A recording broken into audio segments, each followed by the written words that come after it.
Hi, Craig. Hi, Craig. Record this. Hey, Craig.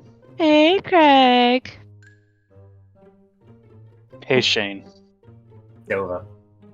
Did you know that a dragon will never explode? But a dino might. Man. I like that one. I'm gonna tell that one to my niece. There you go. I'm 40% dynamite. I mean, wait, what? Wait, what? No, don't worry about it. All right. Recap time. Yeah. Last time on Curse of Strahd, we begin with the party at the western gate of Vallaki.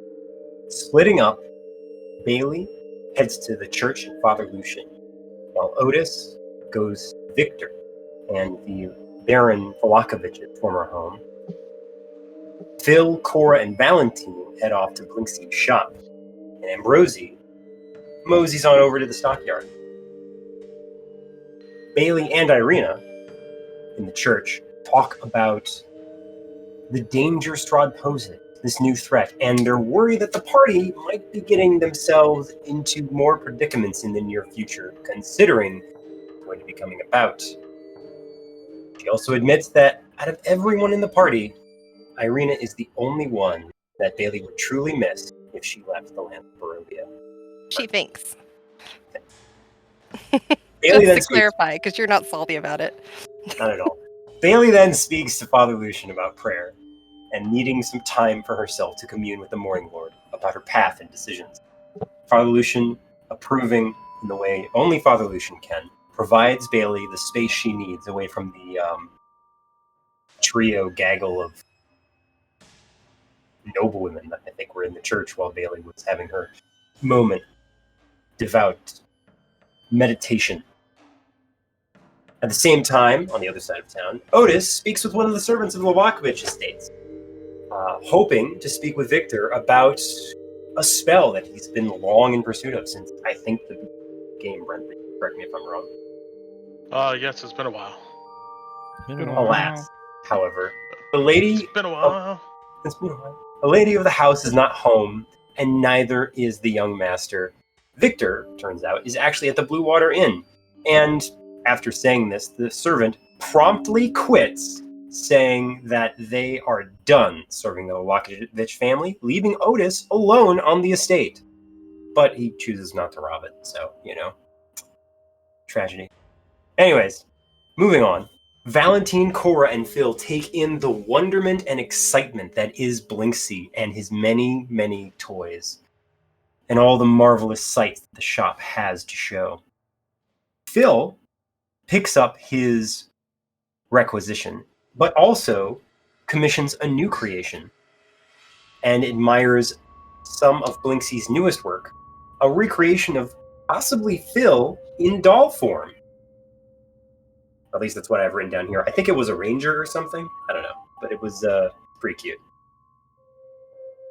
While at the same time, Cora and Valentine admire the rather, the word for Blinksy style, spooky cute aesthetic, I guess, including carousels made out of bone or something. It's pretty cool all around. Very Barovian, very, very kid friendly.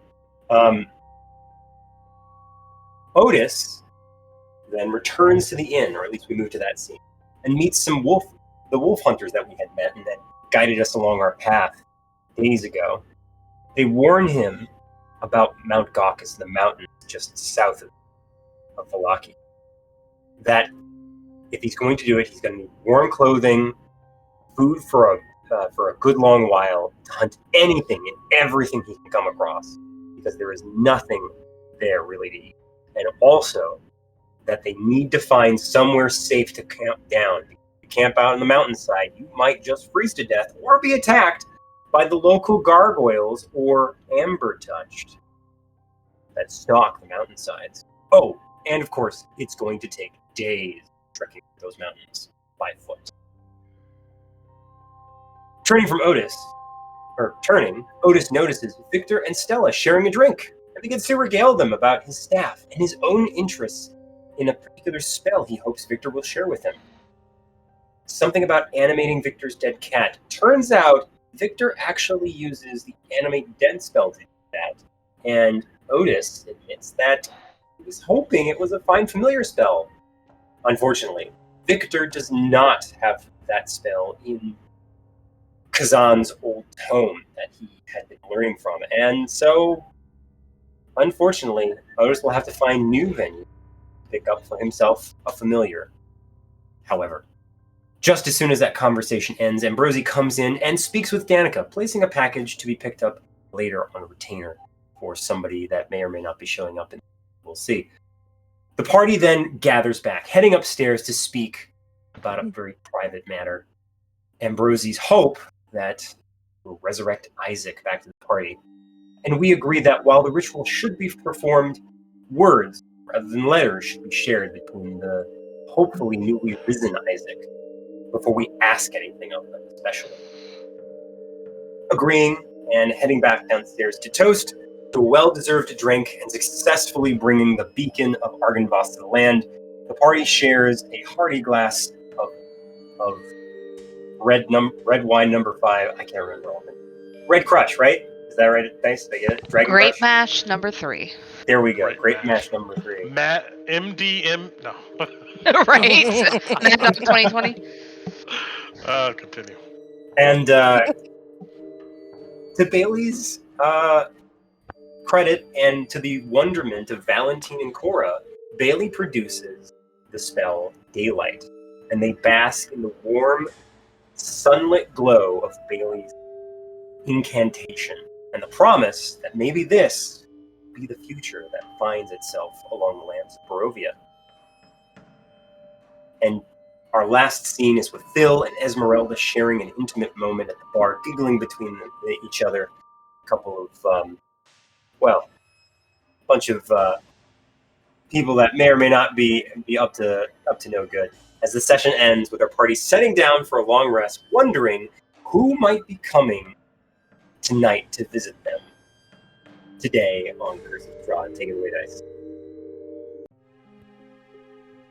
Thank you. All right.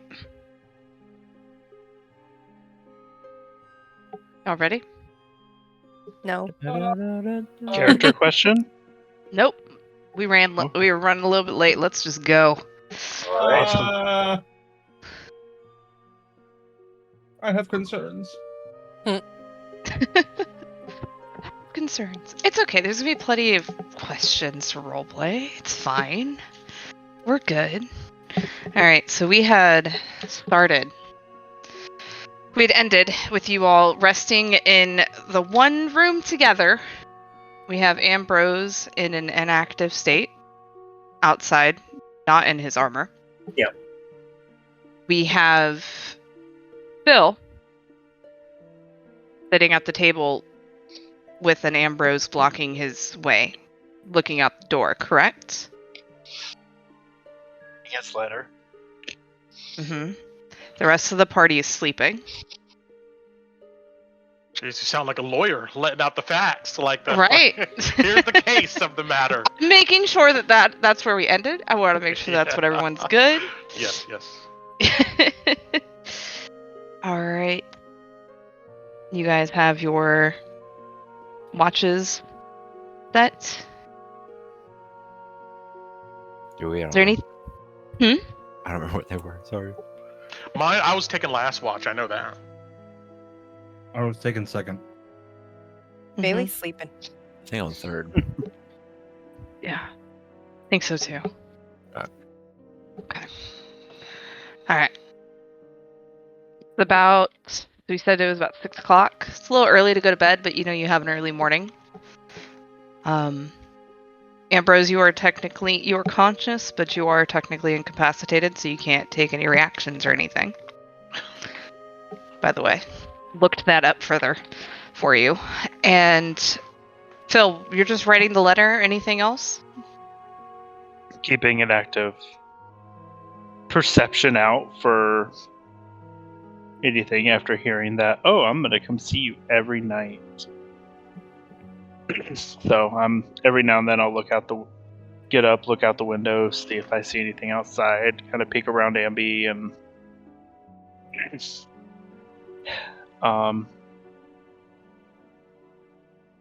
Just kind of make sure the party, everybody's good.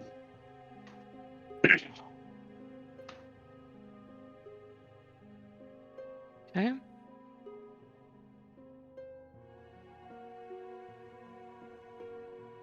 All right, Phil. Come to the side chat with me. Mhm. And so it begins. I have Oh my concerns. god, what if their flirting is easy? Oh my god. We can only hope. Oh my gosh, they're flirting. Phil and Esme. Well, let's As wake Phil up. comes back tucking in his shirt, and I'm just kidding. Ambrose is gonna wake up a weird Oh, it's a awkward spooky sound ghost. in another room. Ambrosy's like, what is that noise? Making macaroni. Anyways, sorry. I heard some rapping on the window. Tap, tap, tap on somebody's Tapping chamber door. Nothing more. Back in high school, I had that fully memorized. You could What? The whole Edgar Allan Poe poem. Oh, the Nevermore? Oh, yeah. Nevermore. I Hey. had that fully memorized.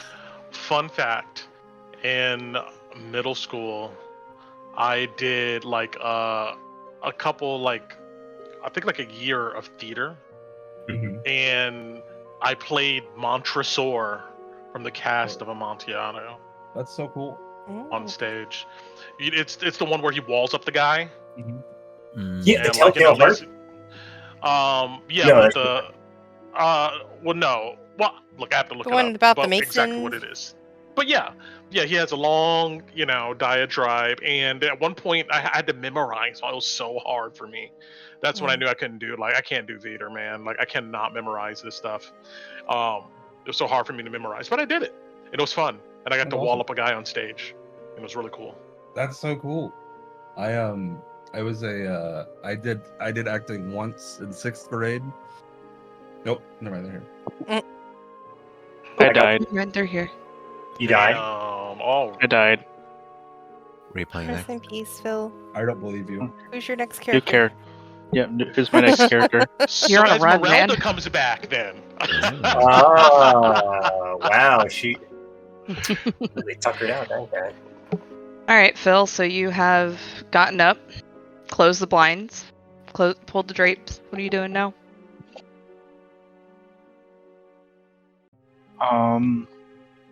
Ambi, how much do you weigh? Hold on. Not in my playmail. So I don't add that. Don't you know you never ask a lady that question? Thankfully, I didn't. 99. Well, I mean, I'm not going to grab to see if he acts the package first to, really determine. Call it 300 pounds, roughly, with his gear. 300 pounds? Yeah, because his plate mail would be in his backpack, and that would be on him. Even if it's like hanging from his backpack or something. Yeah, no. No, I can't. I can't move you effectively. So.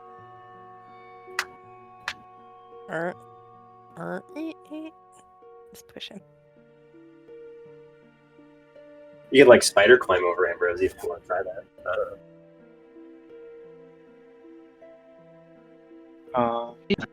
Sorry, I think my Discord just blipped on me. What are you doing? I'm so sorry. No, you're okay. No, realizing that I can't pull Ambi into the room. No. It's dark out, correct? Like there's no light up here. Mm-mm. Correct. Yeah. I'm gonna slip out in the hallway. I just want to look around, look downstairs, see if there's anything amiss.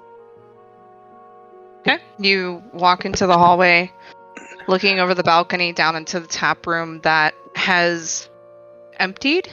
You catch Danica looking up at you from the tap room, kind of giving you a questioning look as she's wiping down the bar.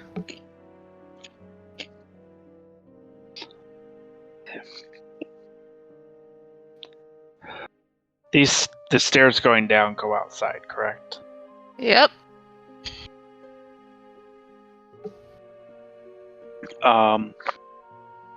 Phil's going to use his action to activate his wings and fly down there real quick. Okay.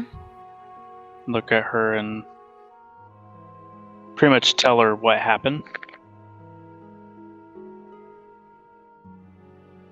And if she can put her ravens on alert.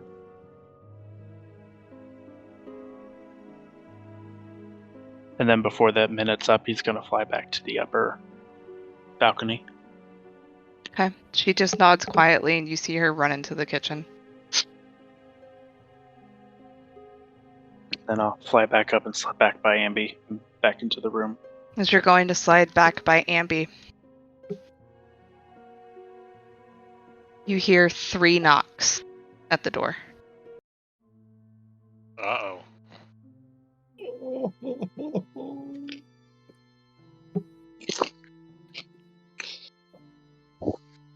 going to go to the door and listen, see if there's anything I can determine on the other side. Make me a perception check. Sure. Sorry, still on GM, but dirty.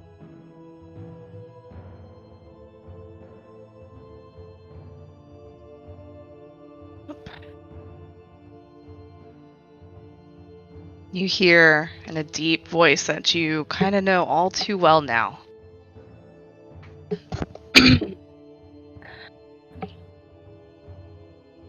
He says, "Would you be so rude as to leave a guest waiting upon the doorstep?"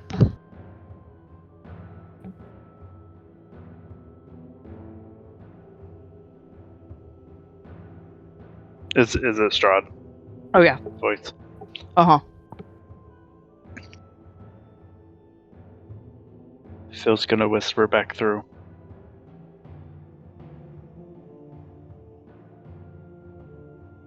We've made our deal. What do you want? You can't see him, but you hear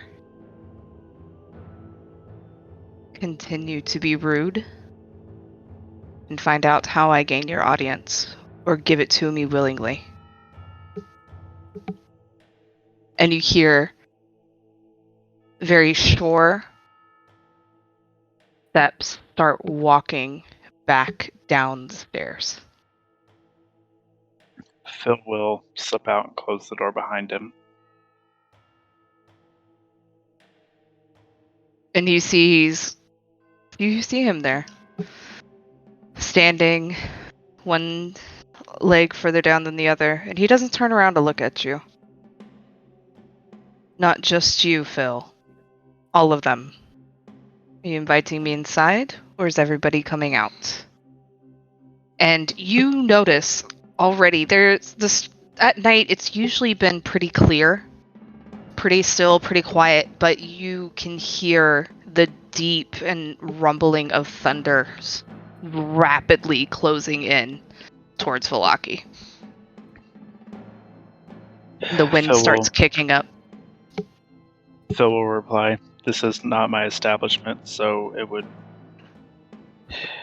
not be my place to invite you, but I shall go bring the party out to you." He doesn't respond. He just heads down. And you See see you in a he's waiting. moment. And I will go back inside and tap Ambi. Her presence is requested. Come out of whatever state you're in, and I will go into the room and start waking everybody up, telling them the same thing. Our presence is requested outside. Sorry, our presence is demanded outside.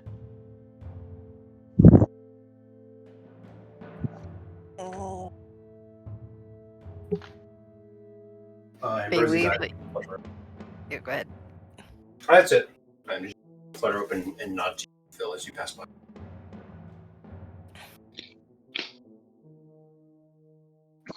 It's like a probation officer from the city.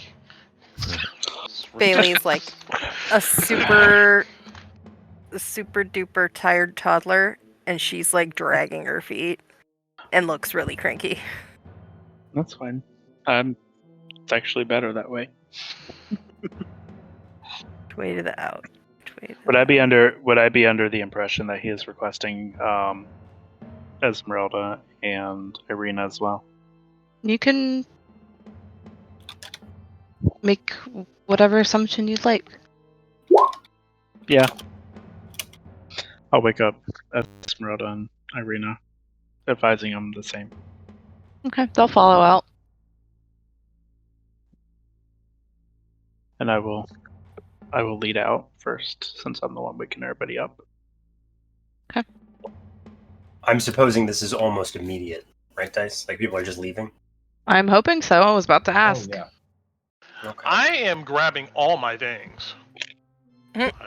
Like definitely because on staff, I don't wear armor anyway, but I grab my bag. Yeah. With annoyance. Val Like a was teen- definitely packed like a- for this. Like a teenager that was told to get up in the morning to go to school. Like, but yeah, I grab my stuff and go. I strap my shield to my arm as I come down the stairs. All right. Coral, make sure to go with Val. Yep, Val's falling directly behind Cora, not waiting for anybody else. All right.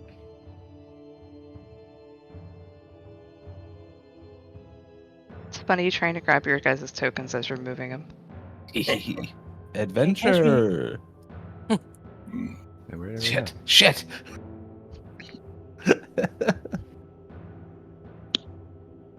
You all come down to the front of Blue Water Inn. You guys can't see him. Who doesn't have dark vision? Can you? Nope. All right.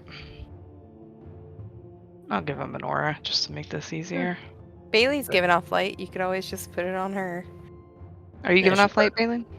Usually, from her Okay. Maisie thing, if she's. Yeah, you It's got like a Maisie 20/20. thing. Okay. Yep.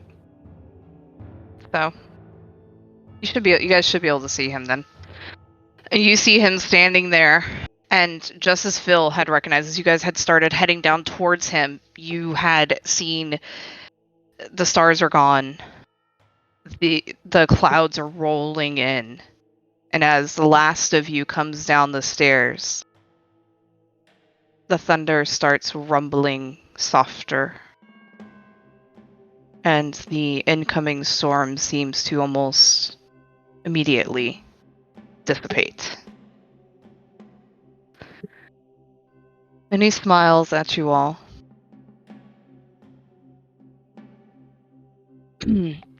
I have visited you all for a simple reason. To play a game.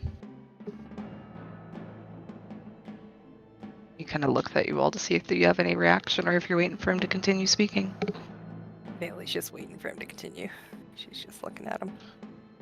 This should last, 2 minutes, so he's standing quiet. I just give the biggest eye roll. But then I narrow my eyes at him. I don't say anything now. Val, Cora? I was watching the group. Val is fully lasered into Strahd, reading every little nook, cranny, any micro movement.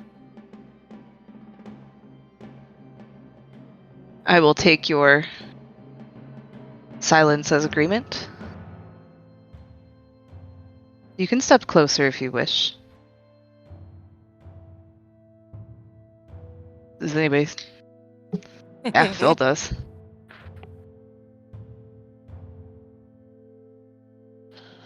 Take a casual step.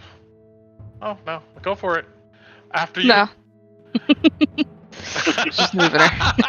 I was like, no, it's fine. Alright. If Phil's hearing Esmeralda's peg leg walking, since I would say it's more distinct than just regular feet. I would say you have a high enough passive perception to catch it, but most people don't. She's pretty damn quiet. As I hear her walking up, I kind of put my hand behind my back, making like the stop signal. You just hear a little scoff. She still walks up next to Otis.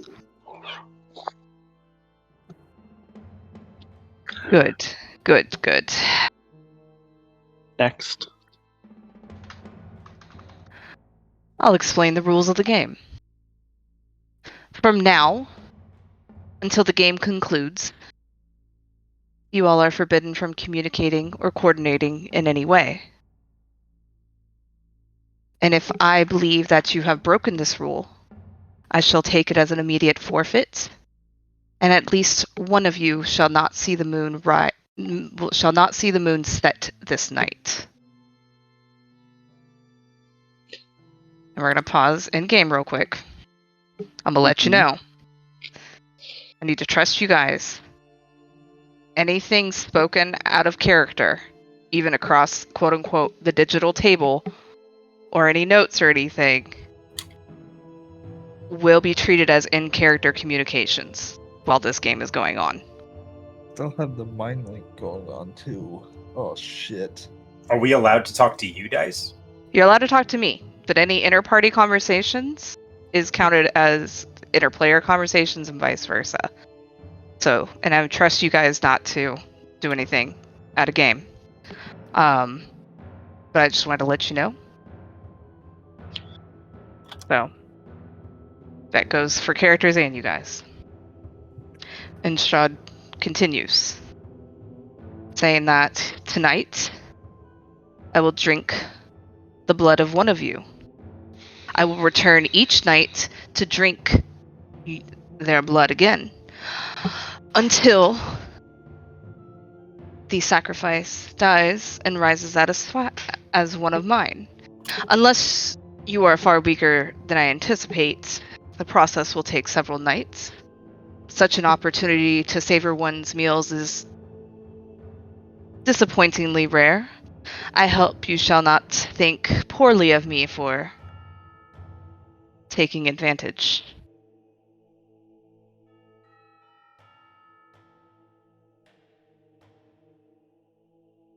So, go ahead.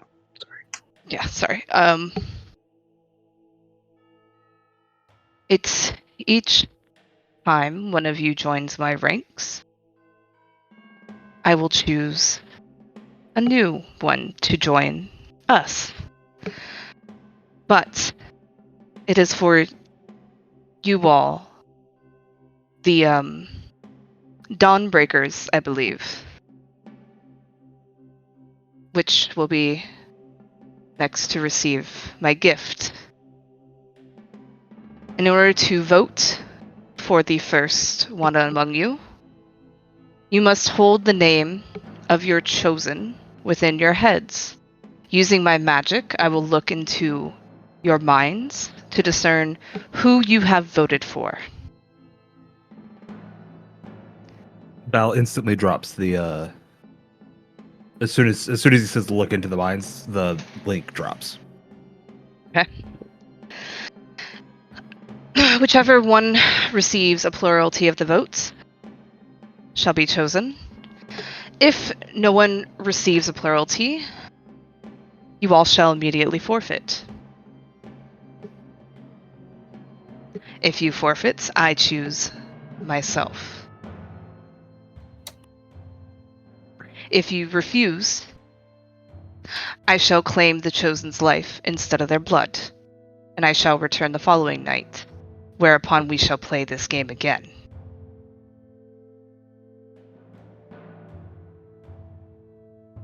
And he looks to see if anybody has anything to say to him. So So that sorry. No, go, Yeah. Ambi. We're asking the same question, I meant Nova. Go. So the game is you're not allowed to talk together. You're not allowed to coordinate or talk to each other. Each night, Strahd's going to come by and select one of us to drink, and we have to vote on who that is, or are we voting on who? You're voting. It's the same person every night. Same person every night until they're gone, until they're his. So we either, when if we all vote and guess the same person, what happens? That's who he's taking. He's ultimately, he is telling you all you to think of somebody in your head of who you are voting to be the victim of this. And if anybody, let's say everybody picks somebody else and nobody has the most votes, he's going to choose. But if there's the most votes between the party, that is who he is going to go at. That is who he is going to start the process of turning and into one of his. Okay, got it. So we essentially we all vote in our, independently in our minds, no communication. Correct. And then after that, whoever is the person who gets the most votes will be drunk upon every night Until they're until they're consumed and his. We don't know who Right. that is. And you don't know who that is. You don't know who that is right now. If he stops there, I give him like a sick look. I'm like, how do you win this game then? He just grins. How do you win, Otis? Tell me. I shrug. I look, clueless. I mean, Any member of the party.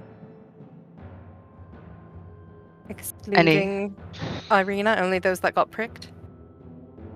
You say that, Bailey? Yeah, she'll say that.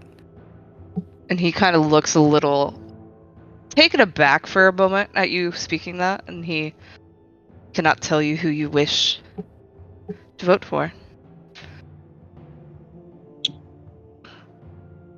And What do you risk in all this? Forgive me, but it seems hardly interesting for you. this is not a discussion. Think of them now.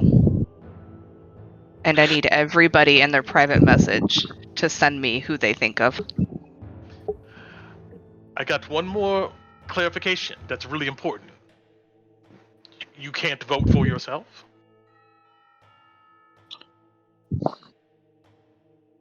You vote for whoever you think is going to be the best choice. I just nod at that. Okay.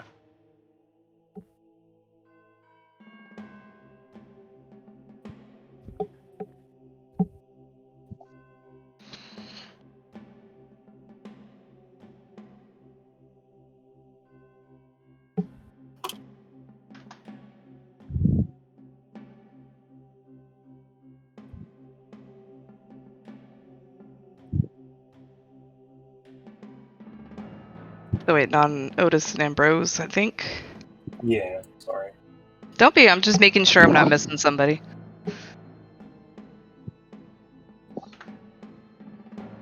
Dova doesn't want to do this.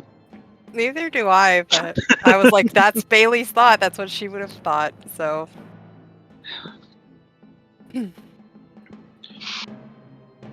I know who I would have picked as me, but that's a different person than who Bailey would pick, so whatever.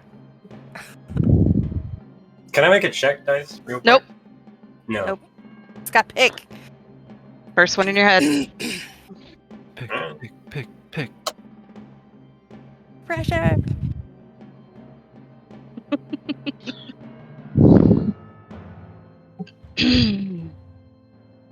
And you see as he looks at each one of you, and you feel this coldness. It almost feels like a hunger. Kind of just slightly go through your mind, taking that surface thought of this name that you have given and offered.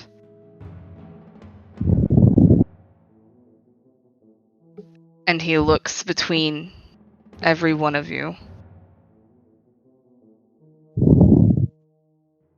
And his eyes land on you, Ambrose.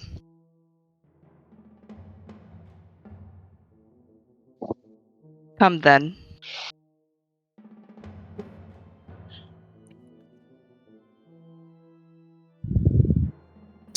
He just stares at Strahd. He walks towards him.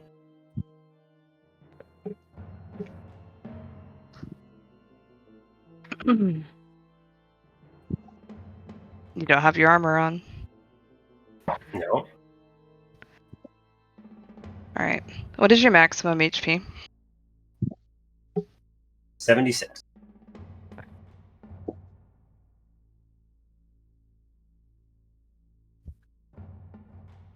He He places a clawed hand on your shoulder and pushes to turn you around to make you face the party as he comes up behind you.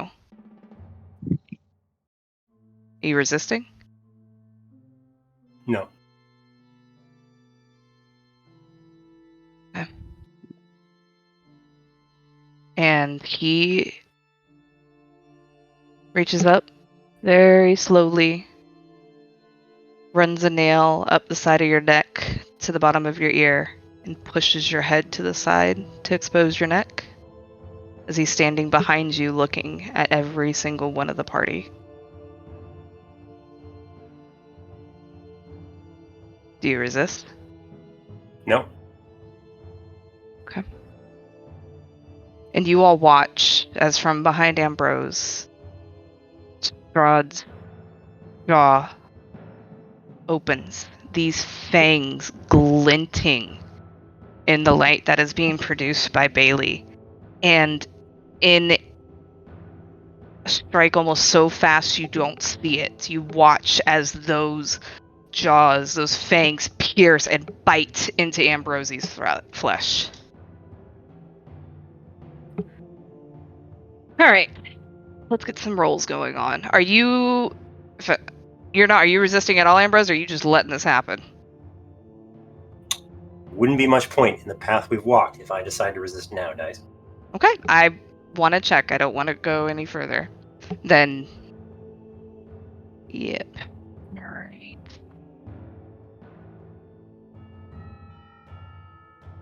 I just need this once. Let me make sure my stuff's here. Oh, shit. Alright, I'll take a natural 20 on the first bite. Oh. Great. All right. Jesus Christ! Look, I'm double checking the math. Alright, so you have 76 hit points. Mhm. So every time I tell you the damage of this bite, okay? Mhm.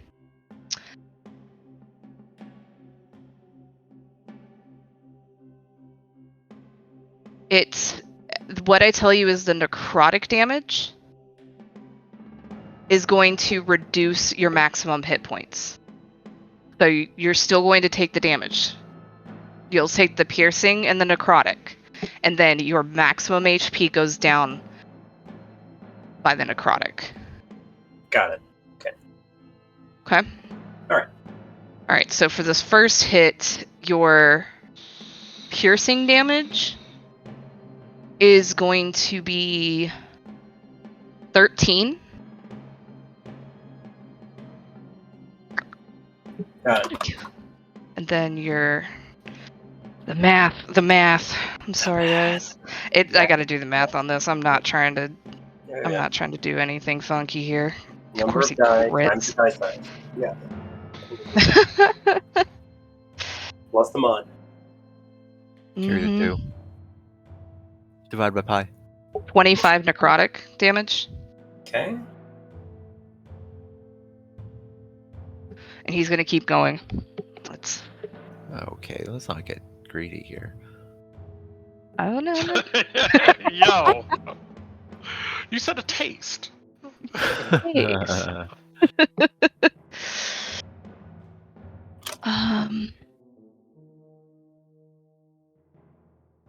This is great. Yeah, and then the next hit is going to be 6 piercing and 4 necrotic. Okay. Watching your 4 necrotic. what's your max HP at right now? 47. Okay. All right. You're going to take another 6 piercing and 9 necrotic. Ambrose is unconscious at that point. You watch as Strahd had latched on, and he's just drinking, and you can hear the gritty gulping and rasping of the blood coming out of Ambrose. And you can see where Ambrose has started looking, that permafrost has gone off of Ambrose, but you see him pale even more. And Strahd's holding onto him tightly, and as he's doing this, his eyes never leave to watch to make sure that none of you are attempting to stop him. And you watch as Ambrosie's eyes roll. And goes limp, and Strahd pulls his fangs out from Ambrosie's neck. Blood dripping down all over Ambrose, barely any on Strahd, and with one hand wrapped tightly around the shoulders he was holding, he slowly lowers Ambrosie to the ground, straightens up, and pulls out a white handkerchief out of his vest. Crystally wipes away his mouth and chin of any blood. Good night. And bursts into millions of bats that swarm and fall straight up into the sky. Bailey immediately goes over to Ambrosie. Yep. And she's gonna like throw a 3rd level cure wounds at him. Okay.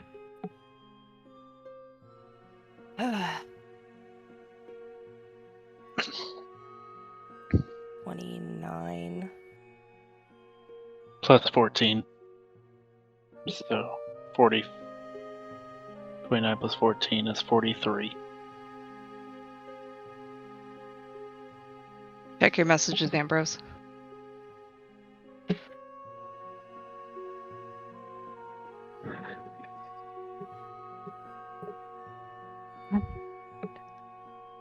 Yeah, you come. Muted. My bad. Sorry, Ambrose. What were you gonna say? Ambrosie he sucks in air as you both heal him.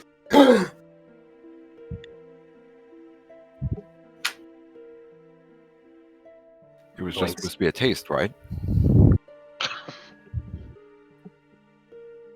Apparently his idea of a taste and ours may be different. And Bailey's helping Ambi sit up.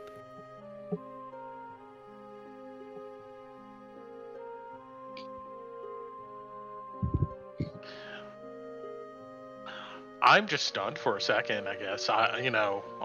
Otis would probably just focus in on Ambi as the others help for a second, then he just kind of maybe shakes himself out of it. And he marches over and gives it a minute to ensure that, Ambrose is like coherent. I've been do this again for so long. It is best we don't speak of this. Don't speak of it. Yes. In the spirit of the game, if he believes we have violated the rules, we should avoid talking.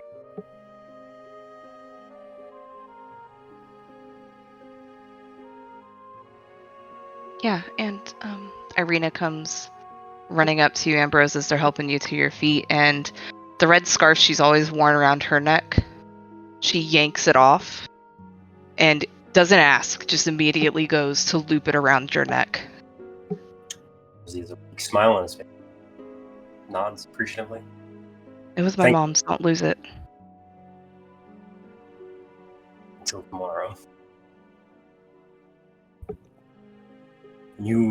We should all get some rest. It's late.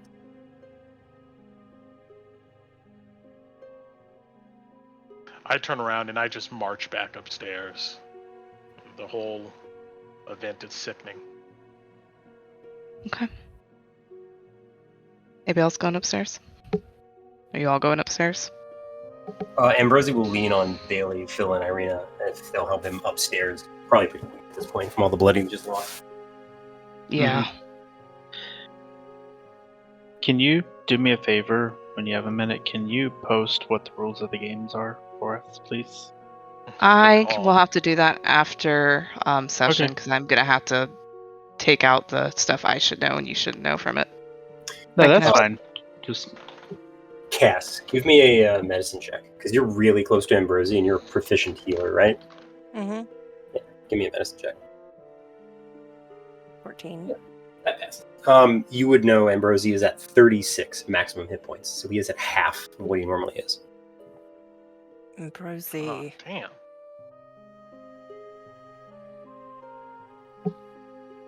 Are you going to be able to do this again?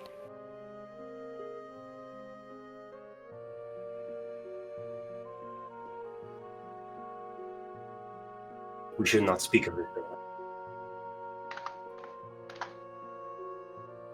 Unless we violate the rule. She reaches down and like grabs your hand and like squeezes it. He holds your hand. Besides, we all have places we'd rather be than here, I'm sure. I'd rather not think about it.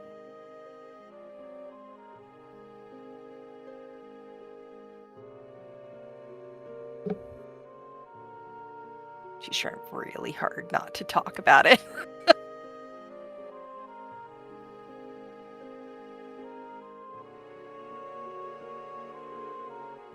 Thank you. Okay. Thank you all.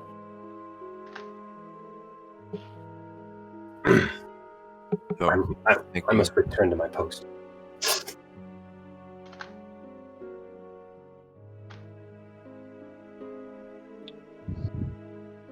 Rosie walks back out. As you're getting up to head to your post, Phil just grabs you and pushes you to the bed. whoa. Brown chicken now. No, holy shit! Come on, let She me. liked S. I was working on that. Damn it! I didn't Apparently know he it. wants a throuple. We'll make it. It's now or never. Ambi. So, Ambi, are you fighting Phil, forcing you to rest? No. Ambrosie is legitimately tired and drained after that. So he relents.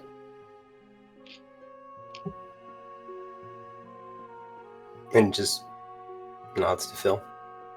Then you should take it, Phil.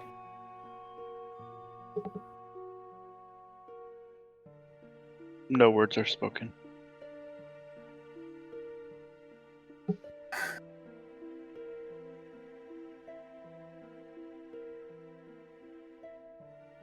All right. You are now starting your long rest. Because you only got an hour in. Per rules, interruption adds an hour, so technically we're having a restart anyways. It's about 7. It's a little past. Let's see. Yeah, about 7:30. You guys are all sitting down to rest again, I'm imagining.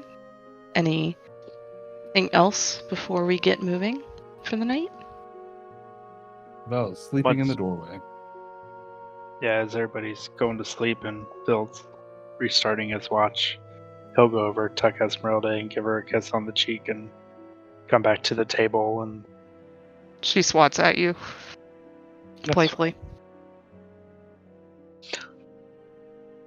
And once again, he'll peer out the blinds and everything else. Peer out the blinds and the Just- clouds have receded. The stars. The filling moon is starting to be seen. It's quiet over Velaki.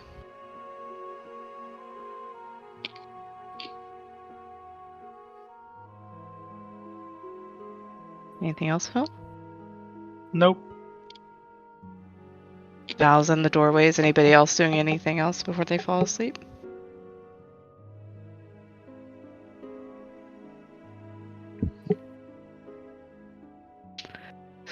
Alright. Are you still planning to take shifts, or? We can't answer that. You can't answer that? No. Why? Did the rules say no communication at all, or is it no About the game. planning? About the game that he was speaking about. What just happened. Sorry, that's why I was asking for the rules, because I'm trying to make sure, like, I understand them. It was during. He said it was. He did start off with the starting now and until the game is over.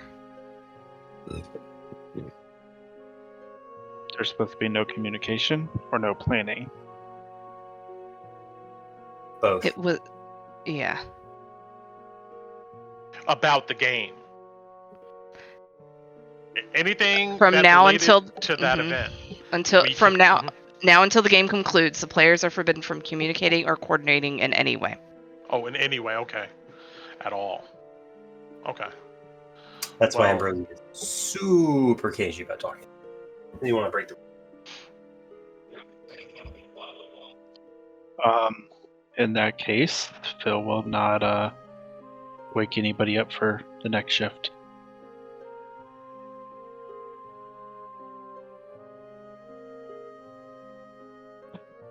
Even though the game's over?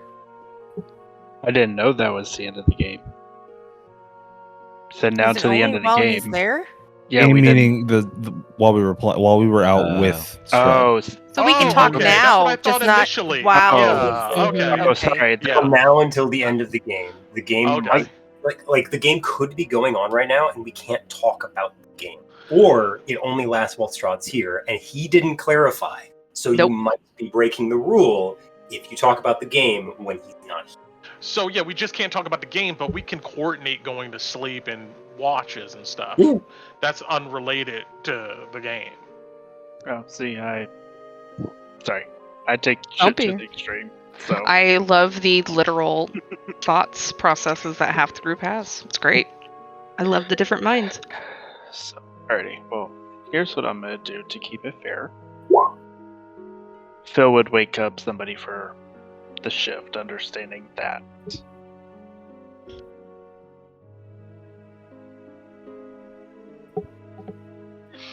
Phil will what? I'm sorry. Phil will wake up the next. So It's I guess me. Val. Mm-hmm. It's you, Valentino. It's a me. So I'll wake up Val and I'll go snag the bed next to Ez. Okay.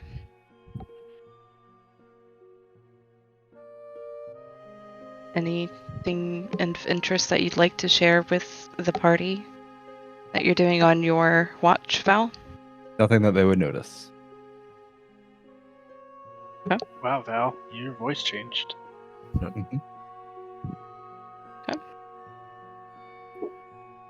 Your watch seems to go uneventfully. Are you waking up next? I think Cora's next. Val does not wake up Cora. You Val, Uh-huh. Val would wake up somebody else. Who's Val probably- waking up? Val wake up Esmeralda. Okay. And then go back to sleeping on the sleeping in the doorway. She wouldn't give you any. Like, as soon as you started waking her up and she kind of read the intention, she would just give you a nod and pull herself quietly out of bed. Mhm. Then. Did she wake up?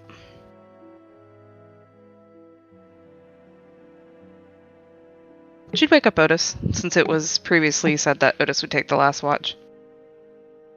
Yeah, I'll get up and give her a small smile and a nod. And for my shift, I'm not doing anything eventful besides keeping alert. Maybe once I would go out and like peek around the door. But I would prepare my spells for the day, and probably spend a lot of time just staring at Hans thoughtfully. But once time has come, I'm ready to get everybody up to go. So I would stand up and I would thaumaturgy 2 loud claps. Boom, boom. All right. Morning. Yeah. And I'll probably wake everybody up. Yeah, it's close to 5 in the morning, I'd say. With time to settle down and everything. It's about 5 o'clock in the morning. You're supposed to meet Casimir at dawn, which is roughly about 7 o'clock, right outside of Valaki. And the rest of you that were resting are woken up loudly by these heavy claps, magically enhanced claps from Otis. What are you guys doing?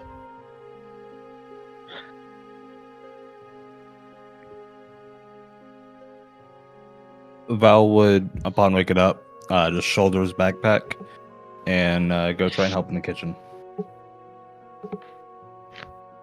Okay. Yeah, you get down into the kitchen, and as you come down here into the tap room, it's still empty. You do hear some rustling in the kitchen for sure, and you head in there, and I don't think you've ever seen the kitchen. Nope. Look at that. Let's get you a description, sir. Yippee. Areas of Vallaki. Blue Water Inn. Kitchen is E. For those who need to know. Yeah, you see the room. It looks like a kitchen of someone who loves to cook. It has piles of pots, walls lined with utensils and shelves of ingredients, and all manner of pleasant odors. And you see there are 2 lanterns hanging above a sturdy pine work table in the middle of the clutter. And a pot of soup is slowly being heated over the fire, and you see Erwin just kind of standing there, sipping a mug of something hot. Val will just we'll just walk in and just, how can I help with breakfast? And if I can, I would prefer just to be told what to do and not speak too much. Erwin will kind of turn and look, and Val's He holding a much has- more somber look than normal. he'll see that, and you can see he looks tired, and he gives a sympathetic smile, puts his mug down, walks over to you. I'm guessing you know how to make the standard fare for breakfast? Val just nods, finds the station, and gets to chopping. He leaves you be. You kind of, there's a few, I would say a good like 10 to 15 minutes where you two are kind of learning how each other works in the kitchen. There's one time you go to reach for a knife that, not knowing where they are, and Erwin just silently walks over, grabs the one that you need for the item that you're preparing, and sets it down and walks away. And from that point, the two of you are able to work in companionable silence. Ooh. Cora, what are you doing? He's gonna wake up early as he normally does and go out for a run. You're gonna go run the streets of Vallaki? Oh yeah. He runs 5 o'clock. these streets. At 5 o'clock in the morning. 5 All right. a.m. Are you just doing a general thing on the main roads? You diverting anywhere? You just running? Just running. It's really interesting for you because you're used to kind of every once in a while, like running's great and it feels good, and this is your exercise. This is the very core of your being. But you're also used to every once in a while when you just kind of catch yourself not pushing yourself to dodge some trees, maybe grab a branch, put a little athletics, acrobatics into it. There's no trees here. Right. There's plenty, especially once you get past the main thoroughfare, you see the old stockades, you see the fountain, in alleys there's some boxes piled up, there's some fences you could hop. If anything, it's probably pretty entertaining for you, I would imagine. Nobody's out. Every once in a while you see the guards kind of catch your presence because somebody's running through town. But I'm guessing you just smile and wave? He'll just parkour around and run through town. Yeah, they don't seem to bother you. Anybody else want to say what they're doing in the morning? If Cora's up for it, Ambrosi would like to do calisthenics. Otherwise, he's just doing it alone.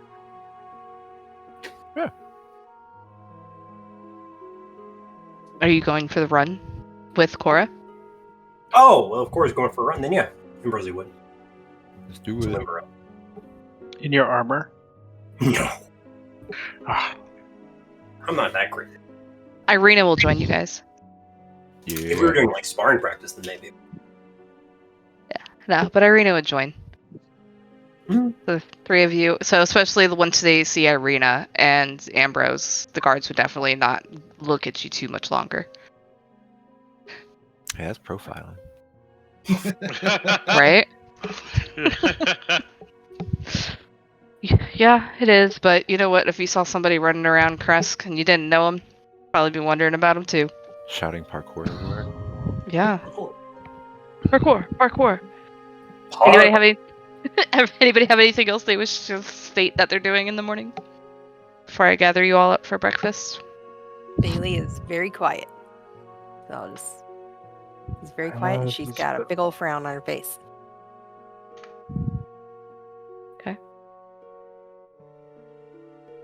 Phil? Otis? Yeah, nothing. I'm ready for breakfast, and I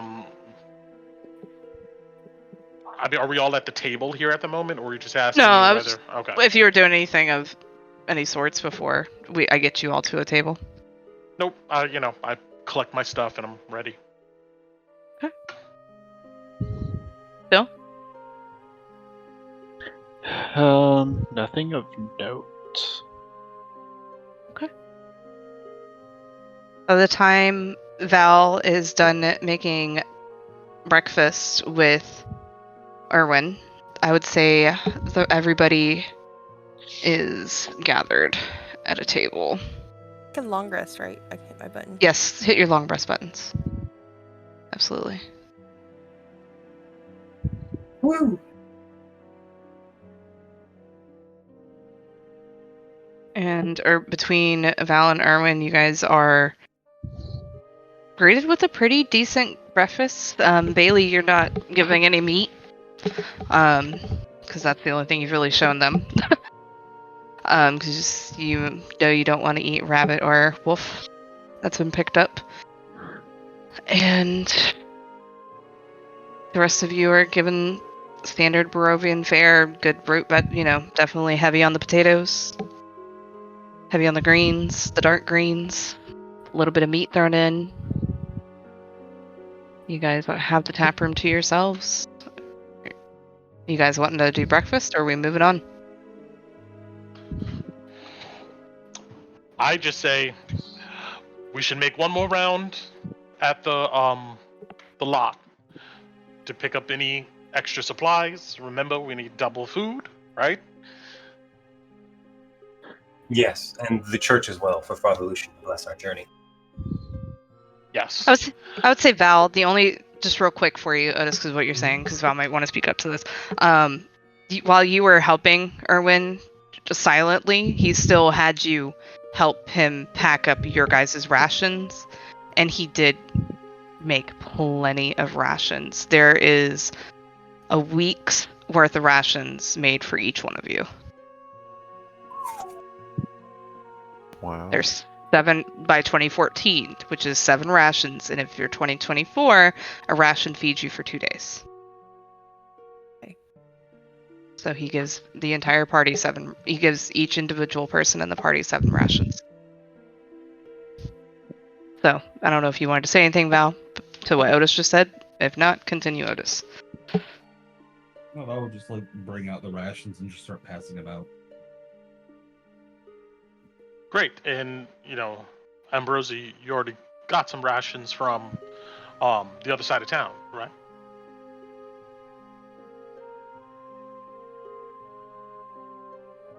Shane? What? Sorry? Otis You was already- asking you. You already got some rations from the other side of town yesterday, right? They're not for us. And they'll be staying. I not go. Okay. Well, the huntsmen were adamant about oversupplying yourself with food. I don't know if we want to go ahead and remedy that. This looks. I mean, this is a lot, but just saying.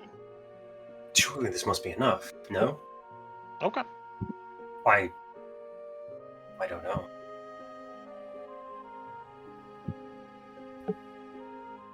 Casimir did tell you guys, and Esmeralda speak up. She's like, you guys said we were only going to be up there for a few days. Right? More than enough food. This is more than double. Okay. But we can go pick some up if you're insecure about it, Otis. No.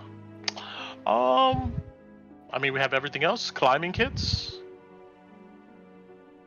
What I'm saying is we should take inventory and then go, right? I want more clothes. I need warm socks. Yes, I should as well. All of us should. I don't think any of us want our toesies to end up like Casimir's. I thought that's what Ambrose was picking up at the store. That's why none of us went yesterday. Did you not pick up everybody cold clothing, Ambrose? Honestly, I thought Danica was going to do it. I apologize. Anybody check with Danica what she's done? No. Okay, all right. You all keep eating, and Esmeralda gets up. And you watch as she just lets herself into the kitchen. Okay. Well, it looks like, yeah, we need to get our supplies before we go. So, I guess while that's going on, we can... we're going to do this thing with Isaac. And Rosie looks at Otis and nods, but he doesn't say anything. Okay. Well, after we get our supplies, I guess we do that, you know.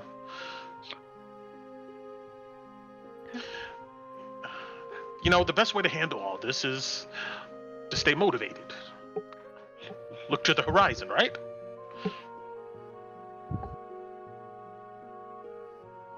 All right, Yes. well.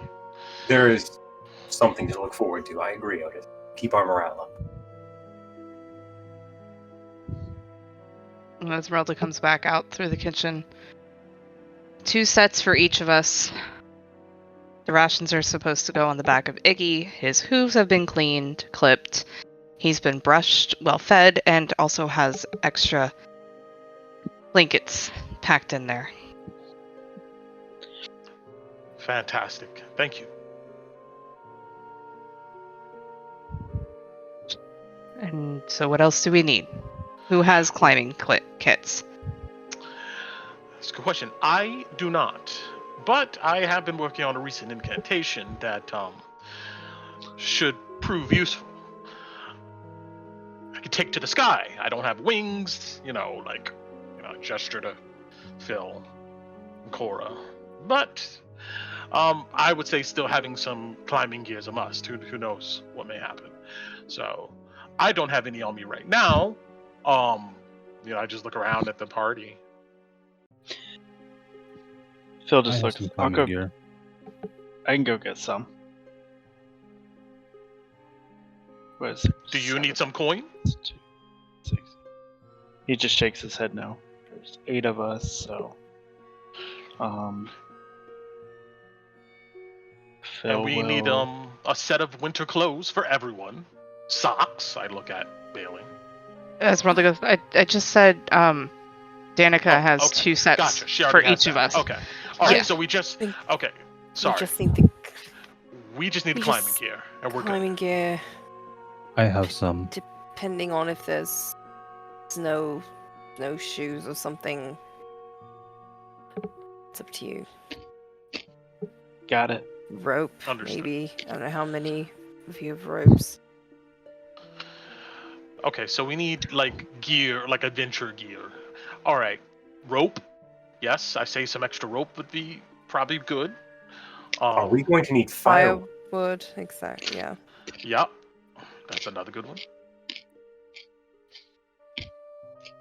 Okay. What do you... If you guys want to make a list real quick, what's available is anything it's 25 gold or less in cost is available at the Aristock stockyard. You can go ahead and just spend the gold. We'll say you gave Phil your gold and your list. I'm just gonna pull it out of the box of holding. Okay, that's fine too. Okay, all right. So, you guys just want to do that? Make sure your math is correct. I know you have more than enough money. Honestly, times 6 rope. Everybody gets an extra rope. I would say we should probably just get. Well, I'm sorry. We got other, not just the party. We still got to consider Esmeralda, Irina. Esmeralda lets you know that she's got plenty of rope and climbing gears herself. So not So to does include her on Valentine. that. So 7. 7 Valentine rope. also has plenty. Okay, 6 rope. Then I would Then- say climbing gear. Anybody do not want climbing gear? I will need it. Cora has 11 hemp and rope. Okay, Val if you raises his hand as he has some. got Climbers 7, kits. 7 climbers 25. kits. I'm just gonna get 8. What happens if something breaks? All right, So- makes sense. Perfect. So Don't 8 forget you kits, have 8 Casimir rope. with you. You'll have Casimir with you. Okay, 9. 8 kit. I got the numbers. 7 rope, 9 climbers kits, and Right. Have a rope. I have. I don't know Otis how has his long it book is. out. He has his little quill. You know, he has his glasses. You know, his reading glasses on, whatever, and some oil, right, for fire. Our I think- lanterns. I think we'll need actual wood Otis with us. So I don't know. That's not in the. I don't. There's no wood They section. wouldn't in the have wood. Mm-mm. player's handbook. No. Alright. So, Brett, making your notes. 9 climbers kits, 225. You said 7 rope. Yep, That's 7 gold. got it. Oil. How many oil? It's 1 silver 3. for vial, so Okay. We're gonna. I would say 10. Make it an even gold. yeah, 10. Yeah. Okay. So add a gold for oil. Okay. Are we gonna huddle around a lantern for warmth? Is that the plan? We can chop some, wood. We could chop some wood, right? There's trees. And go ahead. This is what I do for. Yeah, Cora, perfect, right? I point at your biceps. Yeah. Axe. Fine. An axe. 1 axe. I just want a basic axe. To chop wood, yes. Unless you want to use your weapons, Get a hand axe then. Got it, hand axe. More people can use that, so that's 5 gold. All right, 5 hand axes. No, not 5 hand axes. How many? One hand axe is Got 5 it. gold. Okay, I see. All right. Sorry, I'm into PHP trying to give the numbers so I can you can tell me and I can add it all up. Yep, it's no problem. Anything else? I can't think of anything. Food, I would ask about clothes. what's there, but I don't know anything about the foe when we climb. Do we need a makeshift toilet?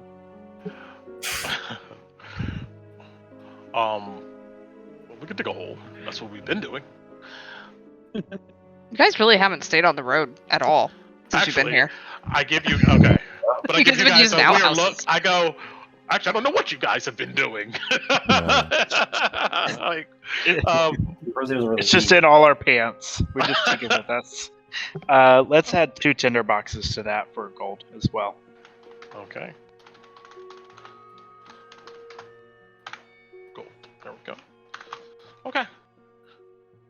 Sounds like we Is there a tent?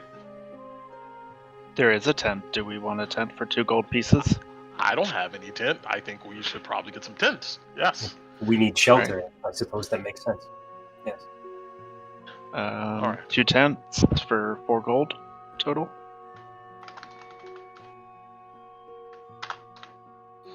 Is Iggy carrying all of this? Yes.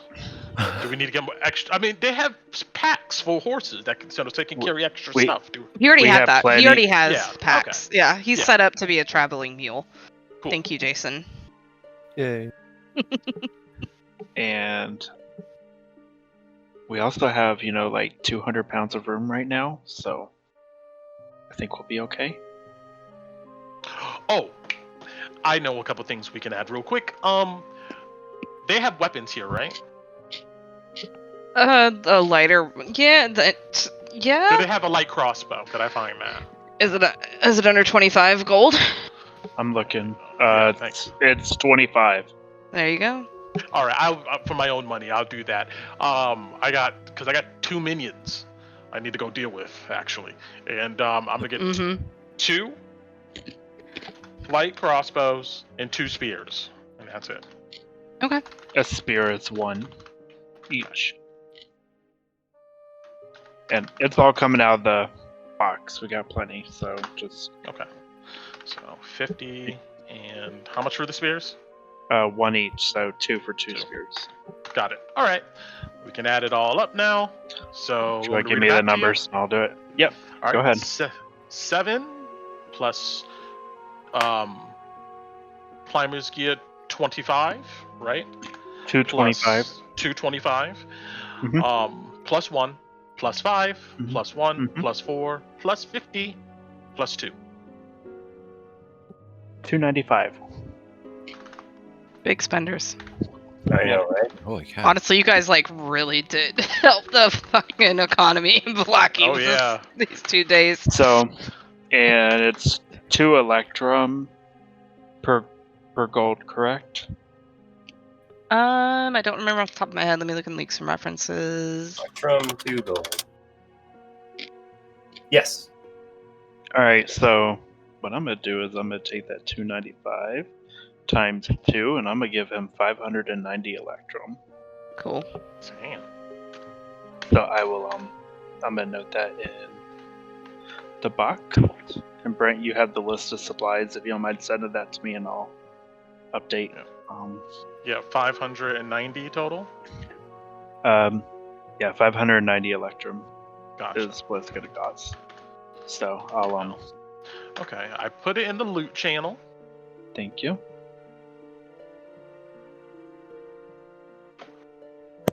All right.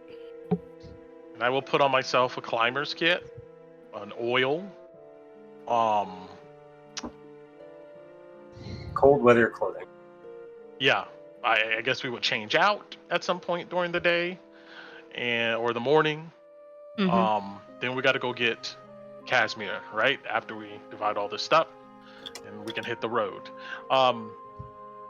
At some point, I am gonna go outside the walls. If Okay, people well- give me any lip, I'm gonna get my boys. That's what I'm saying. Yeah, you'll get them on the way out. That's no problem. Okay, cool. Yeah, I haven't forgot about your boys. So you guys have gotten your stuff. If it's something that your character is carrying on you, make sure it is on your sheet, and let Dova know not to put it in the box of holding. You guys Yes. can figure that out after session if you want.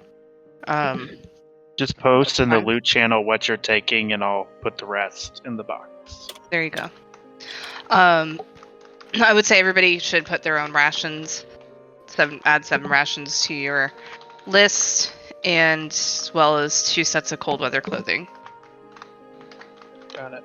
And then it's 10. Do y'all want to take a break or y'all want to keep going? We can I'm- take a break. The work Yeah, would be good for me. because Cass had to take off, I think. Yeah, she did. She had to go. Yeah. All right. All right, so we'll take a 10. Come back on the 15. Sure. Yes. Okay. All right. Oh my god, guys. That sucks. I so wanted to talk about it, but just in character, it wouldn't make sense. It really would be way too. Not dogged. What's the word? Paranoid, I guess. Might be a way of saying it. Considering what almost happened in the session before then, so yeah, he does not want to invite the wrath upon him.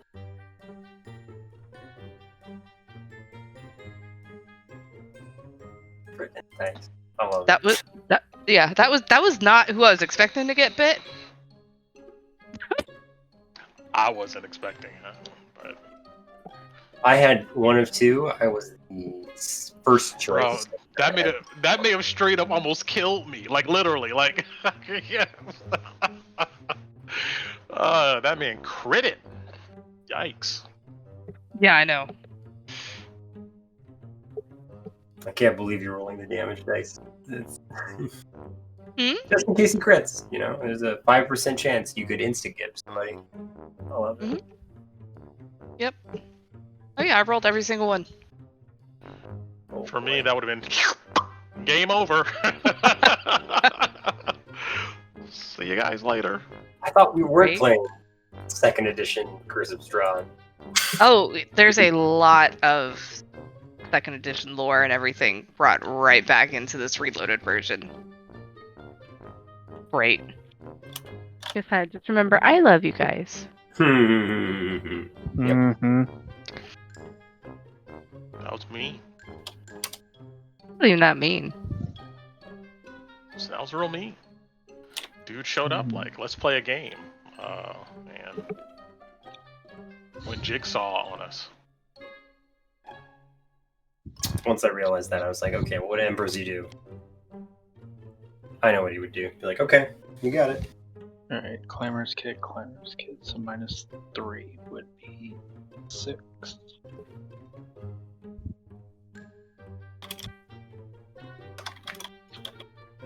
Right, and then it's supposed to be 10 oil, Brent. Oh, you took 1. Sorry, I just took 1. You're Yeah. okay. Sorry. I know you say you love us, but I'm not feeling it.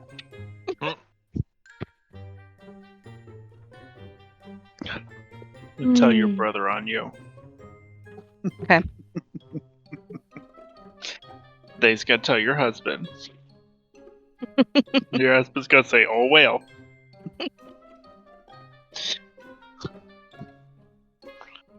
Yeah. Yeah. This is rough. Like as a player, I'm not happy about it, but I get it.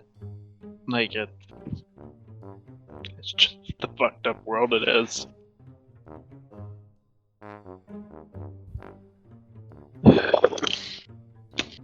I know. Strahd starved himself all day for that. Oh, he was ready. He was like, fuck yeah, I'm getting somebody. You know, he went to sleep and like, I get to wake up and get a snack. Yeah, that's right. Yes. He's like, nom nom nom nom nom nom. He's such a dick. I kind of technically wonder how that works, though. Like, if Ambrosie's undead, like, does he have blood? You saw it so. pour out of him. Yeah. He actually had blood. I don't think that's something definitely to think about because he hasn't bled before. Yeah. And I know he doesn't eat. You guys have seen Ambrose get hit. He wasn't bleeding when he should have been. But he's bleeding now. He's thawed out and bleeding. Ambrosie's blood is Wagyu, like Wagyu beef. It's like it's aged and, rich. Yeah. It's Super decent. dummies. Seasoned. Mhm. It's been barreled for a few hundred years. I get Ambrose down to over half his maximum hit points. Almost, I did. I did. Damn. I need to go back and let's see how much damage was that. Oh, you didn't put. Okay. No, you guys aren't seeing anything from Strahd's stat block until the fight. How much total damage was that? There's 10 there. There's 15 there. There's another 15 there. 11 there, and then the crit was 9 plus 18. Oh my god. That's way more than 50, it sounds like. Yeah. Yeah, you would have straight up killed me.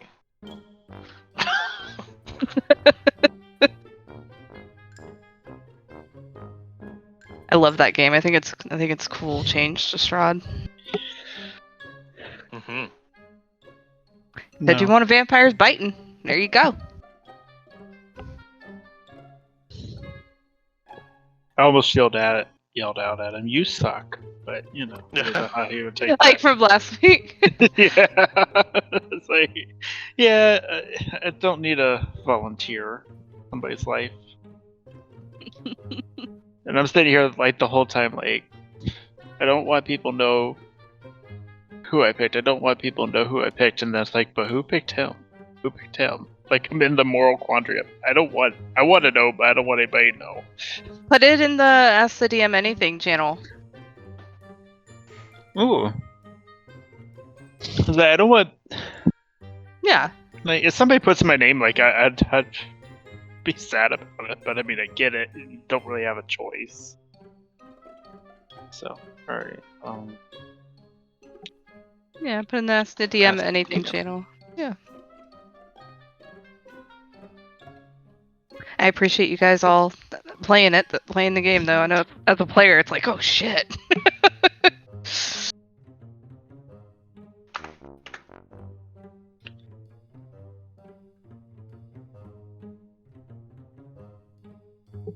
Now we get to play through a whole other day. Until we get to see what else he wants.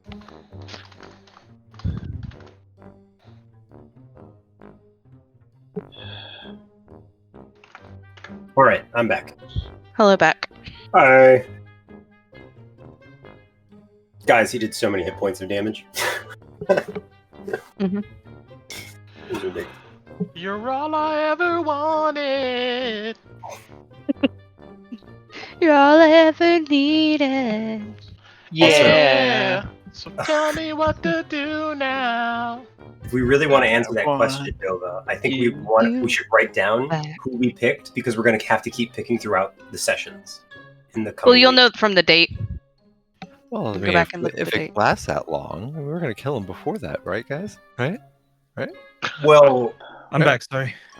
Hi, it's gonna back. be happening normal days. So, I don't know. Yeah. I want carrot cake now. That's funny.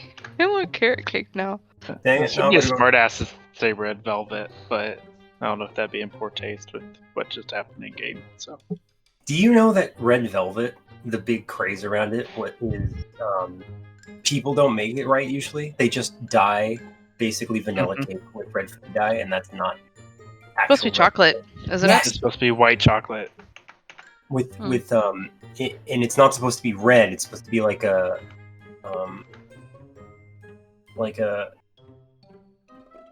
reddish brown kind of color, and that's because of the ingredients in velvet cake. So it's not just supposed to be red dyed yellow cake. is the thing. But you'll make it that way because it's easier just to dye something and call it red velvet and then charge like an arm and a leg for it. It's like the silk of cake or something. I don't know. To me, red velvet cake tastes just like carrot cake. That's just my opinion. Because it's moist, right? Like Maybe that's what it is. It's like the density, but Moist. Moist. Everyone good to go? No. I mean, you guys can take 3 days to roleplay another in-game day, 3 weeks to roleplay another in-game day until you see him again, so you might be fine. But he's coming back. No, I'm ready. Let's do the next moment. What do you guys? Breakfast done. Supplies are done. Iggy is packed up, ready to go. You guys are given a silent farewell from Erwin. Staying silent. But I would just put a spoon and fork made out of wood down with the kind of like a symbol of raven on the end of both of them. You would see Erwin's face light up. He's not so much this morning, but before you met him, he's been very happy, very jolly, very jovial. Just that warm, fatherly, person. And his face just lights up, and he grabs him and holds him over his heart. and gives you a very reverent nod. It doesn't speak since you're not speaking. And you can tell the man is vibrating because he's trying so hard not to hug you. Val just nods and follows the party out. Where are you guys going? As we pass by the church, Ambrosi turns to the party and says, if we could stop here for a moment, I'll complete my business and then we continue. Unless you would all like to come in. Phil just pats Iggy and stands tallish. I've never seen this church. I'd like to go in. Well, this is certainly a momentous time for a priestly introduction with Father Lucian. Yes, please. Any who wish to. Val follows Cora in. Big Iggy! Biggie. Biggie! Oh, yes. Biggie! Alright. I love it. Alright. So we have Phil standing outside the church with Iggy. Okay. And we've got Anthony and Cora, Val, and Irina will go. Well, we'll say Bailey's hanging out with Phil. Just because she's not here. And Otis, what are you doing? Yeah, I would travel along inside. Okay. Alrighty. Bop, bop, bop. You guys once more find yourself outside of St. Andrew's Church, seeing the slouching centuries-old stone church has a bulging steeple in the back and walls lined with crack-stained glass windows depicting pious saints. And you see a fence of wrought iron encloses a garden of gravestones next to the church. And even though light is starting to come, you can tell that there's mist still creeping around that graveyard. And the doors are actually closed. They've always been open, but they're actually closed right now. Ambrosi would knock on the door.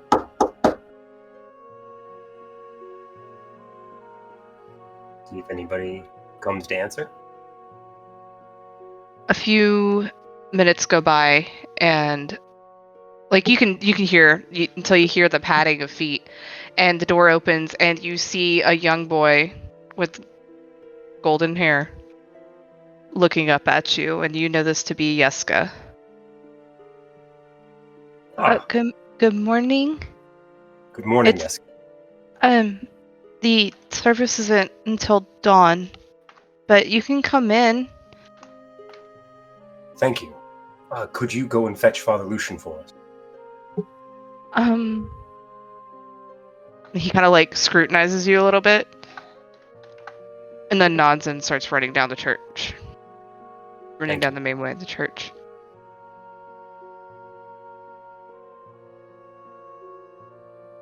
It's kind of quiet.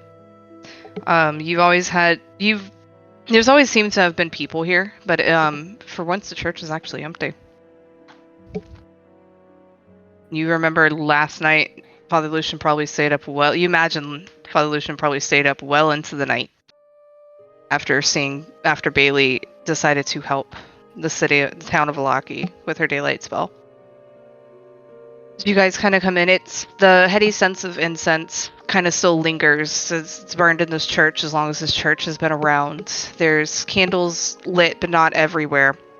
And you guys kind of follow in, and eventually, from the back room, Father Lucian comes out and waits for you guys at the altar.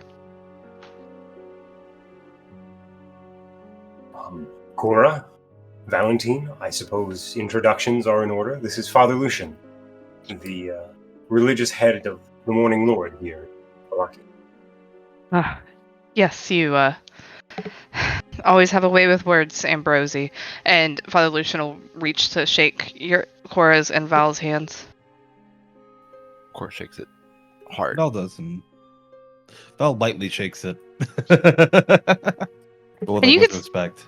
Yeah, because this is a priest of the Morning Lord, and you can see the holy symbol proudly displayed over his vestments, and he nods and, Well, welcome, welcome. And Otis, you came in as well. Always good to see you here.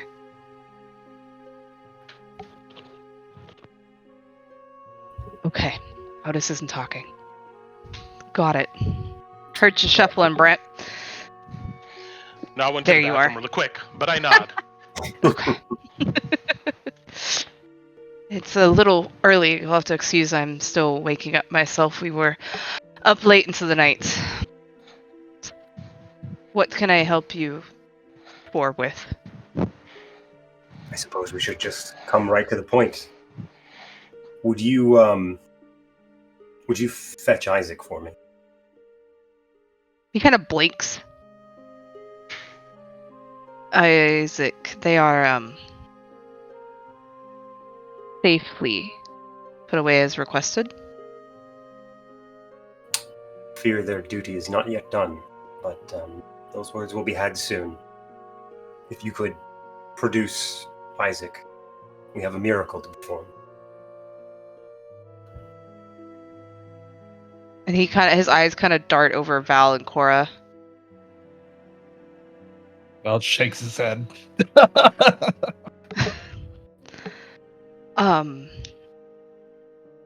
Poor Cora, if you would be so kind, and he points to the altar, and you can, as you look down at the ground, you can see there's very light scrape marks where you imagine the altar needs to be moved to the side. Of course. I'll think you can do it unless you want to roll for it. I do not. Okay. You're like, I am not rolling one right now, thank you. And you're able to, it's kind of heavy, and you move it aside, and I would say, Otis, you're the only one who's seen this before.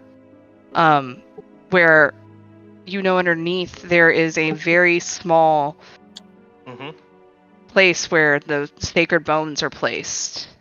And you open up, and underneath the altar there's a trapdoor that Father Lucian kind of groans and bends and pulls open. And for those who can see into the dark, you see this pedestal with these bones on it, and laying in a coffin is the preserved body of Isaac. And Father Lucian and there's also like a little ladder that goes down as well.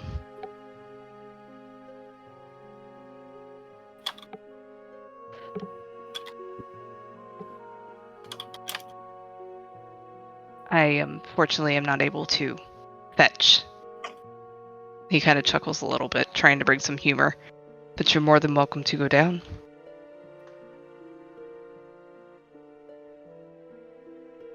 Is anybody going down? Mm-hmm. Yeah. Yeah, Fine. it's big enough Okay. for all of us. I would say, yeah, it's going to be tight fit, but the four of you can go down. For sure. One by one you go down, and it's cold down here. But there's a sense of rightness down here as well. If anything, Otis, it kind of makes you feel a little uncomfortable. I would say to Ambrosi and the rest, I'll go.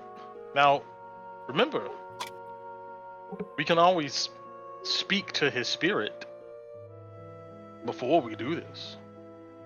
As I pull out the talisman of echoes, we can ask him If they wish to return you. and I nod. In my opinion, matters not, but it does seem appropriate.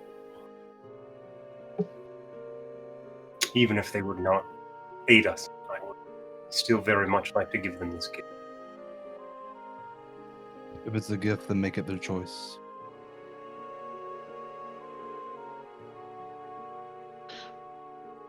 All right. I take out the talisman, and I would walk over to Isaac's body. Mm-hmm. And There is no sense of decay on them at all. yeah. I would let me me just make sure something here.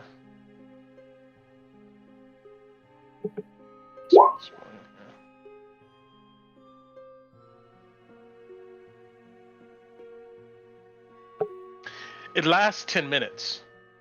So if there's something that you need to say, you're going to have to do it within that time frame, or it's a waste. I mean, technically you could do it again, but I'm not... It's up to him whether he wants to answer or not. Are you the one that must ask these questions, Odin? It's your magic. I assume the answer is yes. Yeah, so you can... I take out my small book, and you can tell me what you want to say, and I will recite it word for word. Questions. I guess the obvious one is... I mean, What could is we it? do it like... Mm-hmm. I raise him, and then, like... Ambrosi says what he says, instead of me, like, I guess double repeating it, like... in Yeah, game. that's fine. Yeah. No problem. Okay. Okay. So we take a little bit of time to get that right. And then I would take out the talisman. And I would go ahead and place it on him. Mm-hmm. I would go over if there's any incense around, just as ceremonial stuff or things like that, I would light it. Or if not, I would take out some of my own. I'll put the talisman on his chest. And I would go ahead and recite the incantation. And then I would wait and watch.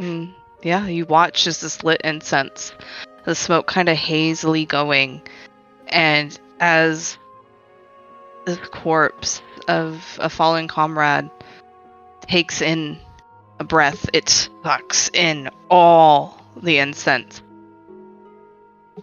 And you feel that your spell has connected. And then I would look at my small book, clear my throat, and, Ambrosi, you can take it away.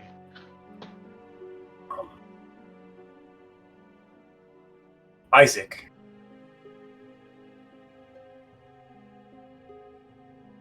Where you are right now,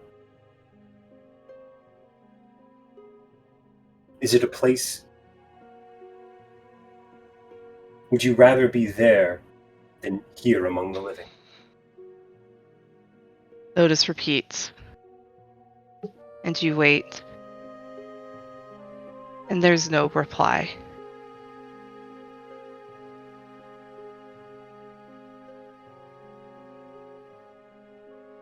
And one question has been asked. Yeah, I just give Ambrosi a side eye and I move on to the next.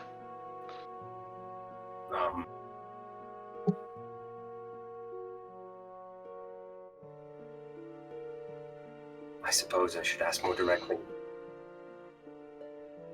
Do you wish to live again?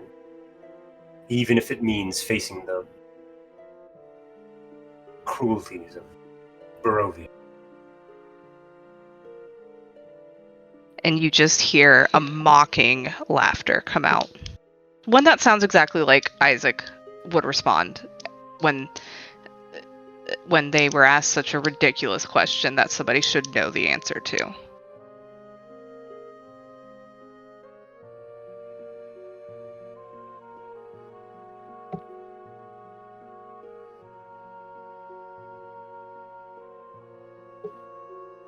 Second question has been asked and answered.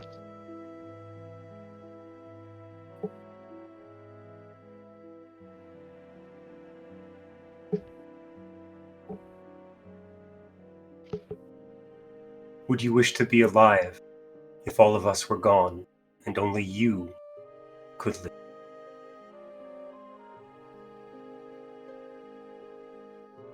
One more time, Ambrose. Would you wish to be returned to the living if all of us were dead and you could not bring us back? You hear the raspy breath. And as even with the laugh and then this answer, this incense that had been used in this ritual, in the spell, comes out in a very solid no.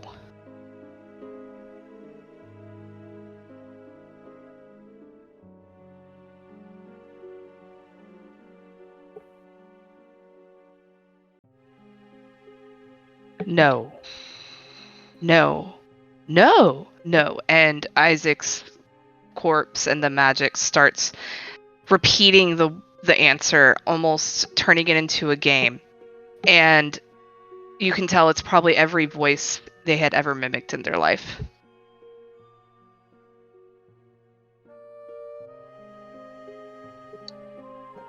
Would I be able to sense like this is not him?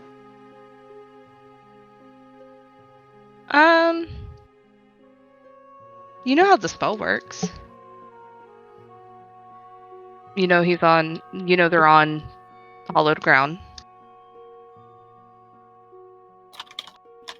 Okay. It's very similar to you've when you spent time with them, you've heard them mimic others' voices. Okay. Just Doesn't seem too far out of character. paranoid. So I understand.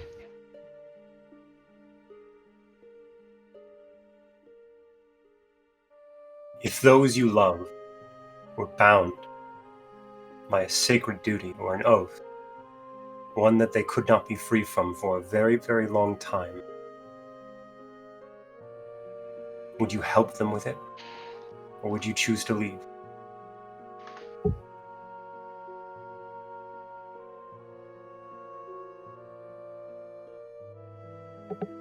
Hang on one second.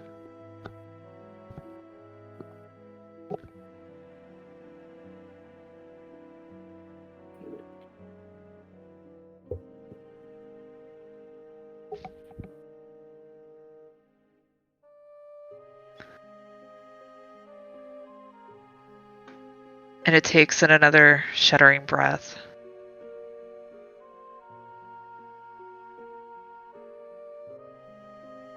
Help? Help.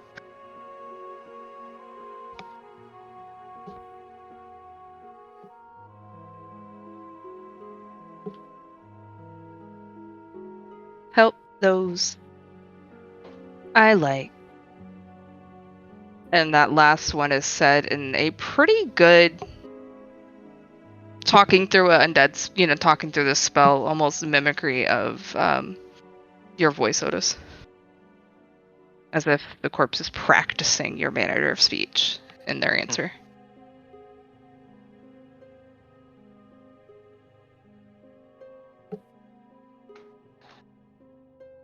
I only have one more, right? yeah, nod.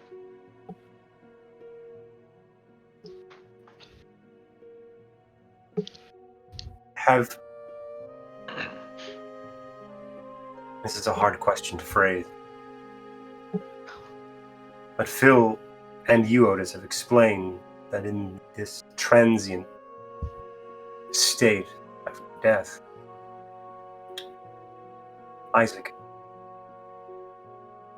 have you met the thing that haunts this land? What turned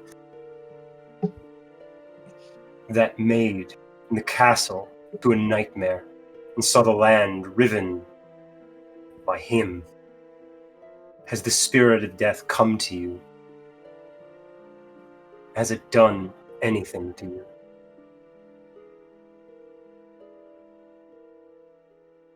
You wait. And in a exhale, the last of the incense pours out as the chest of the corpse deflates and the spell ends. There was no answer. Does that mean he does not know, Otis? Or you could just choose not to answer. You faced the being. Do you think it's possible?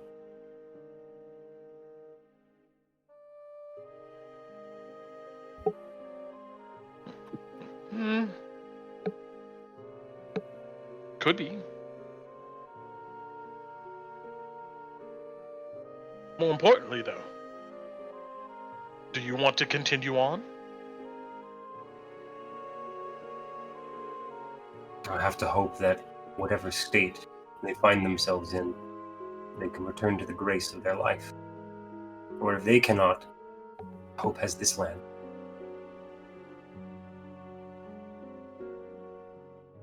Yes. Let's bring him up. I don't want him seeing such a warren of death.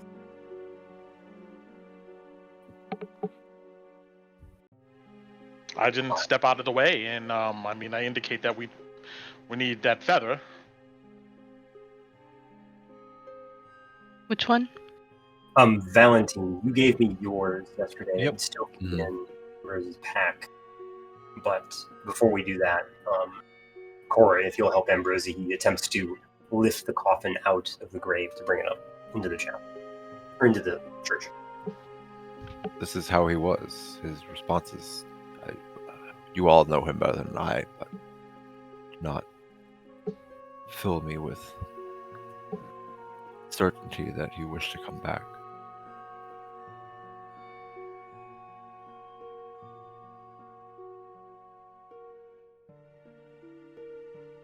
You think he wishes to remain? Sorry, you think they wish to remain? He'll glance over at Val for kind of like Val's assessment, because Val's probably more perceptive than me. Val's very obviously still in thought. The thing they seemed to speak the most was help. And in my eyes, that can only be taken two different ways. Wanting to help or asking for it. In either case, life is what is needed.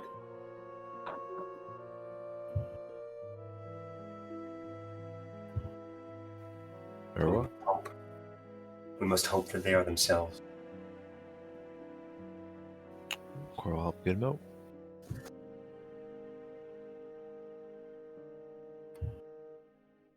Okay. Easily enough, you guys are able to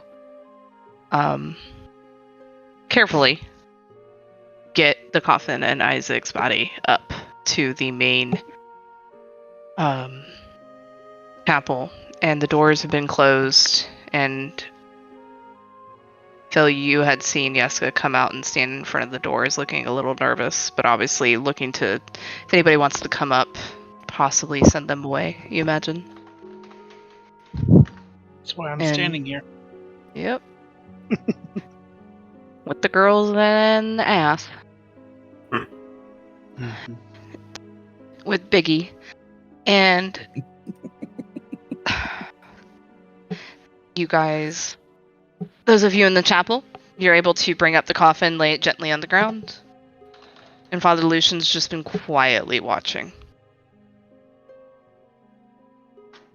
Father Lucian, I do not know what will happen next, but I know that the Morning Lord will aid us in that. Are you trying to convince me or yourself, Ambrosi? If we cannot hope for that, then this church, it does not matter. It might. To you. That's why I wish to live with that hope intact. He nods.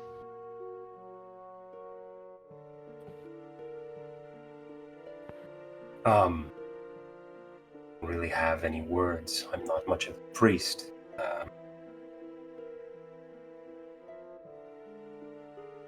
And he reaches into his pack to produce the feather. The one from Val? Mm-hmm. Okay. You have a feather. What are you doing with it? He holds it over Isaac's body, Mm-hmm. in one hand, and says the word ethereal.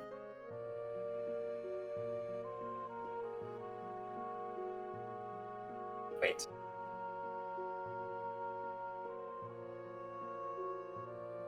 Did you say wait? Yeah, he waits. He like Okay. pauses. I was like, what are you Something doing? I thought he said wait as well. I was like, No, I was like, oh, is he backing out at the Uh, altar? oh, Psych. He's leaving not. Isaac at the altar. yeah. you holding onto this as you call for Ethereal. 5 minutes go by. 10 minutes. 15.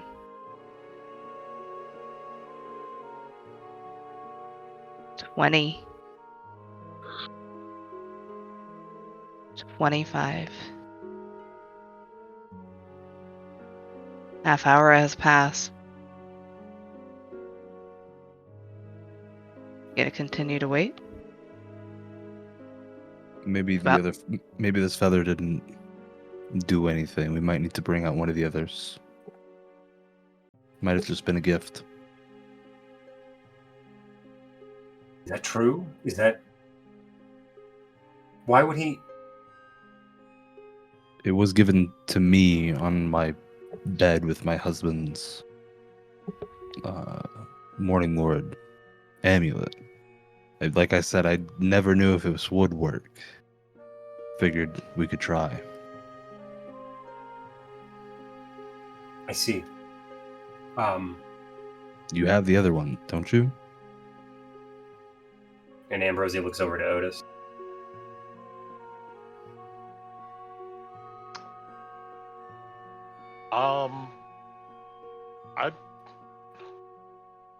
Let me see.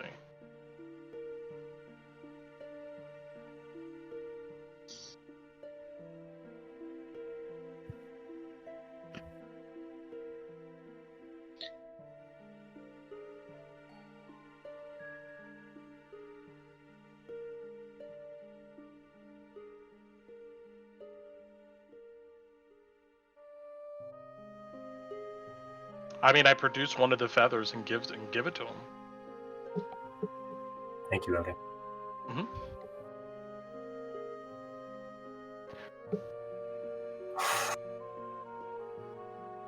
And Ambrosia hands you back your feather bow. Val instantly hands it to Cora.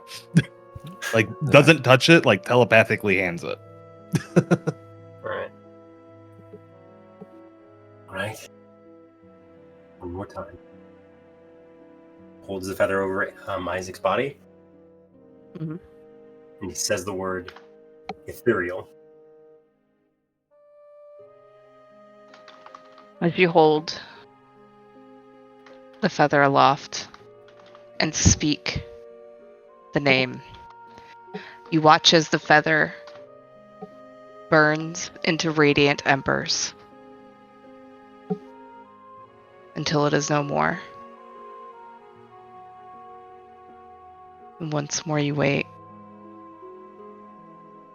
5, 10, 15. We're gonna put a pause on you guys. Whoa. Phil, are you doing anything out here? God, it's been about an hour, right? It's almost been an hour. It's now about 6:15 in the morning. You gotta meet Casimir in about 15 minutes or so. Takes about 15 minutes to get there. Yeah, so... Yeah, Phil is... What's the little dude's name? Sorry, what? Yeah. Yeah, Yeska. Huh. Phil's gonna go up to Yeska and point at his imaginary watch on his imaginary wrist, because watches haven't been invented yet. And I'll watch the door. Can you let them know that time is running short, please? Yeah. Father Lucian told me that I should listen to you all, so I'm gonna do that. Well, that's very, very wise of you. And as he goes to open the door about this time,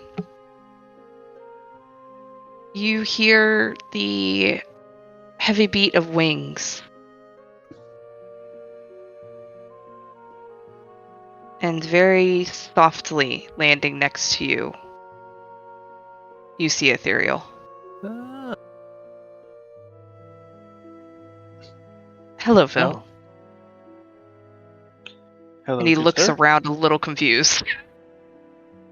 They're inside working on something, and they have summoned you. He nods and looks back to the others, kind of giving Esmeralda, Irina, and Bailey a nod. And as you've kind of had this short exchange, you see Yeska just standing there, mouth wide open, as he just watched this. Looked like a deva in the sky, and as it came down, shimmered into this visage of a young priestly man. His world has shifted. And he just opens the door and steps aside for Ethereal, who walks up to him and kind of bends down, giving a very warm smile, which for you Phil is a little odd considering what you have mostly known of the abbot. Yeah. And he just reaches out and cups Yeska's cheeks and gives him a pat and a wink and heads into the church. And you all that are inside hear the door open and Ethereal strides in. And Father Lucian is just watching. Val does not even acknowledge that he walked in. That's fine. As he walks past you, Otis, he just gives you a little nod. You can tell he's trying to make sure you can tell he's assessing the situation. As he's kind of walking in, trying to see what's going on, but he's still trying to be polite. Yeah, I just look at him curiously and kind of step out of his way and see what he's about to do. And he looks and obviously sees Isaac's coffin on the ground and looks at Cora and Ambrose.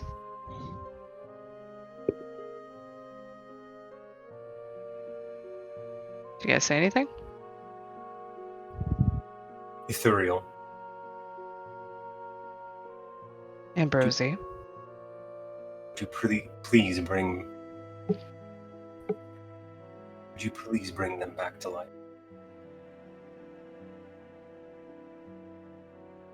He'll nod. Looks down at Isaac for a second. Kind of looks at Father Lucian, who is looking a little... Father Lucian's hard to read. He's very much reading the situation as well. And once again, Val, you feel your holy symbol warming, as do you, Ambrose.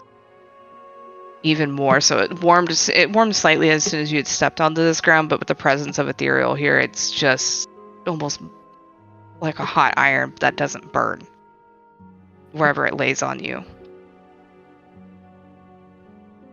And Ethereal kind of assesses, we'll be here for an hour.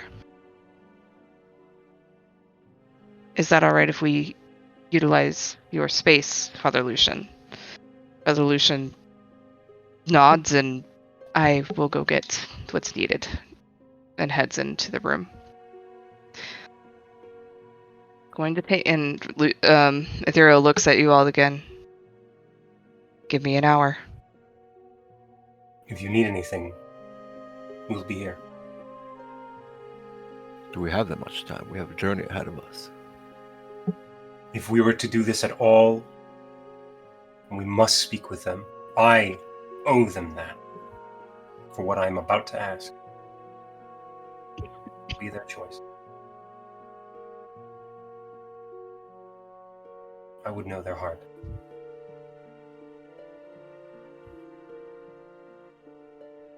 Or not. Father Lucian comes out. And there's incense, a couple of holy symbols. There's definitely the Book of the Morning Lord, and him and Ethereal kind of working a little bit, just nods and everything, kind of almost understanding each other pretty well. Ethereal is the one leading this spell, and the coffin around Isaac is laid out with candles, much like a circle. And also, as prayers are just being continuously uttered and chanted, Father Lucian's holding a censer, and Ethereal is laying out the candles. And as soon as he sets them down, they light. He doesn't even need anything to light them. And it's not the typical fire that you see in candles. It's radiant. Just white, hot, radiant light on these candles, as even within this circle around the coffin of Isaac, sun rays are drawn out with the candles laid. And they're meticulously, slowly laid. The whole hour is going to be taken creating this visage. Phil, are you staying outside? Yes, I will remain outside. As you kind of Yeska's out there with you, and he's peeking in through the door, just completely awestruck. And you hear Yeska muttering under his breath, "That's an angel. I heard about those," and just like that kind of talk going on. Phil's gonna whisper in his ear, "Being nosy, aren't we?" And he'll kind of stop and look up at you. And Phil will just smile at him and go, "No, learn everything you can." That's what Father Lucian tells me too. That's why I was being nosy and knowledgeable at the same time. Smart boy. Continue. And he beams a smile up at you and continues watching. Everyone, come into the side chat with me. Okay. Oh no! Wait, did we lose the other feather, or did it just not? I was wondering the same don't thing. think I don't think so. I think Valentine's feather is symbolic, not like it's effectively it's the abbot saying, "I fucked up. I'm sorry. This is my admission of that." But it's, I mean, Because I don't think he can make it right. I thought it would only work for him or something. Maybe, or that could be. I see what you're saying. It's more of a token and not necessarily a useless a ritual. Yeah. Right. It's not burn this and Ethereal will come from a million miles away. It's more like, I'm sorry this happened. I wish to express that in the way that somebody who sends off like a apology card sends to somebody. Oh, I'm sorry. Gotcha. that's my theory. I don't know. What is Val doing during this ritual that's taking an hour? Ignoring the abbot. That's Not good, really because anything. the abbot's not here. Ethereal's here. Ethereal. Ignoring Ethereal. The whole time. Just observing, just watching the church. Just observing it, just taking it in for his husband. Looking at the book that's in the pew behind the just like reading it. He's definitely looking at a book, but not any book that was in here. He's looking at his husband's diary. Okay. Cora, what about you? He's gonna ask Father Lucian about the Fanes. Because Father Lucian's a studied man. It's been here a while. Father Lucian's helping with the ritual. Never mind. You won't ask him anything about the Fanes. But we'll definitely get those questions before we leave. Absolutely. So good to know. So while he's watching Father Lucian and Ethereal doing this ritual, what is Cora doing? Just waiting until he can ask about the Fanes? Yeah, just watching the ritual, because I've never seen this before. No. Yeah, okay. I'm glad I asked, so I know you want to have a conversation about that. Fantastic. Otis, what are you doing? Same thing. I'm just watching. Okay. Ambrose, what are you doing? Praying. Kneeling. Who are you praying to? the Morning Lord. And to Isaac, like bits and pieces in there. He's hoping, because he doesn't have like a speak with dead spell or anything, but he's praying to Isaac that they'll understand what he's going to ask. Okay. And why he's doing it.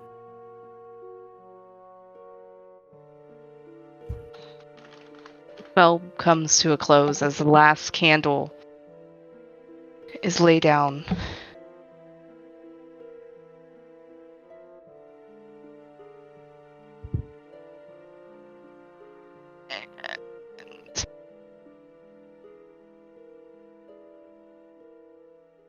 I'm just double checking something.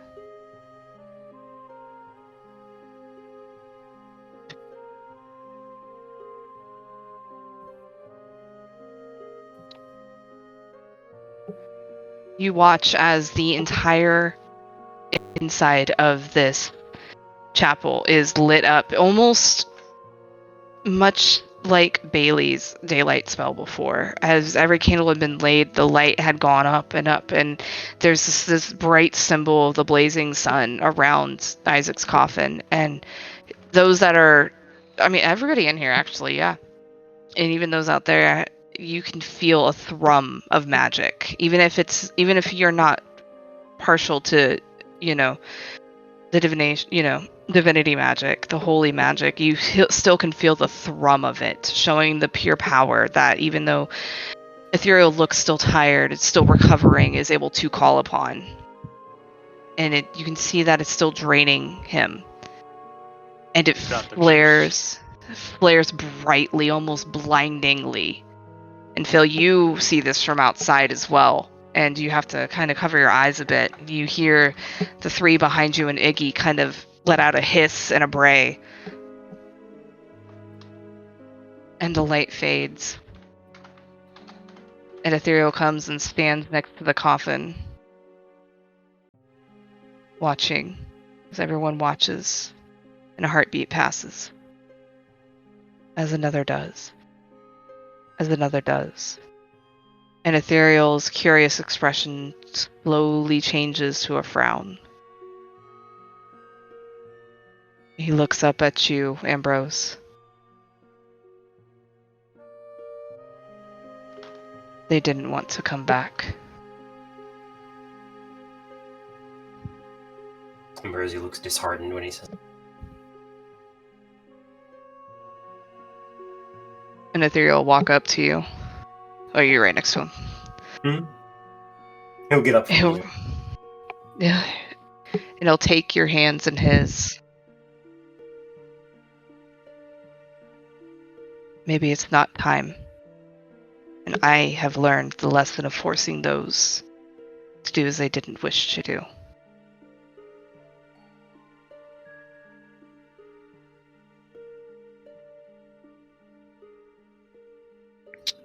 But do not fear.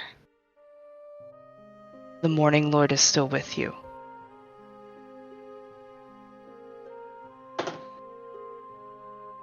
At least we have him. Thank you. He just gives you an... Thank you all. Ambrosi looks up and takes in the party. As you're doing that, Ethereal just starts walking out. I put a consoling kind of like just hand on your shoulder, Ambrosi.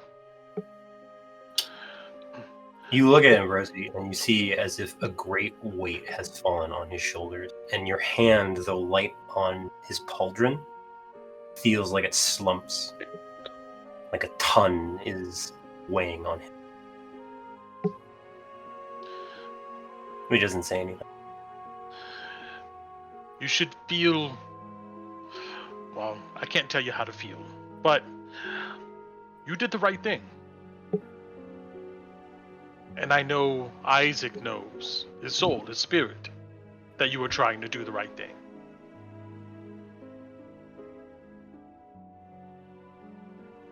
Tura in Duanin, notice.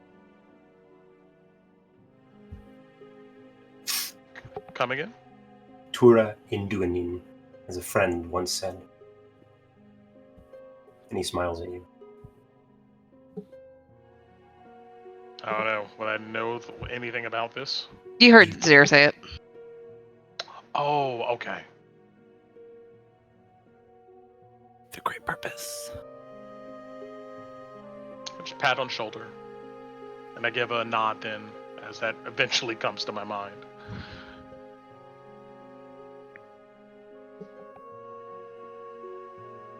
Well, shall we return to the others? We still have a lot to do. That we do. Thank you.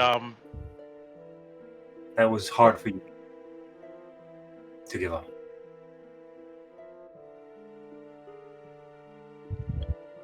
The feather, I mean. Oh no, I didn't know you were talking to me. I'm sorry. I didn't No, hear that. I was talking to Otis. Oh, okay. Sorry. Okay. So good. I look at you, it wasn't hard at all. And I am even more hopeful for our future.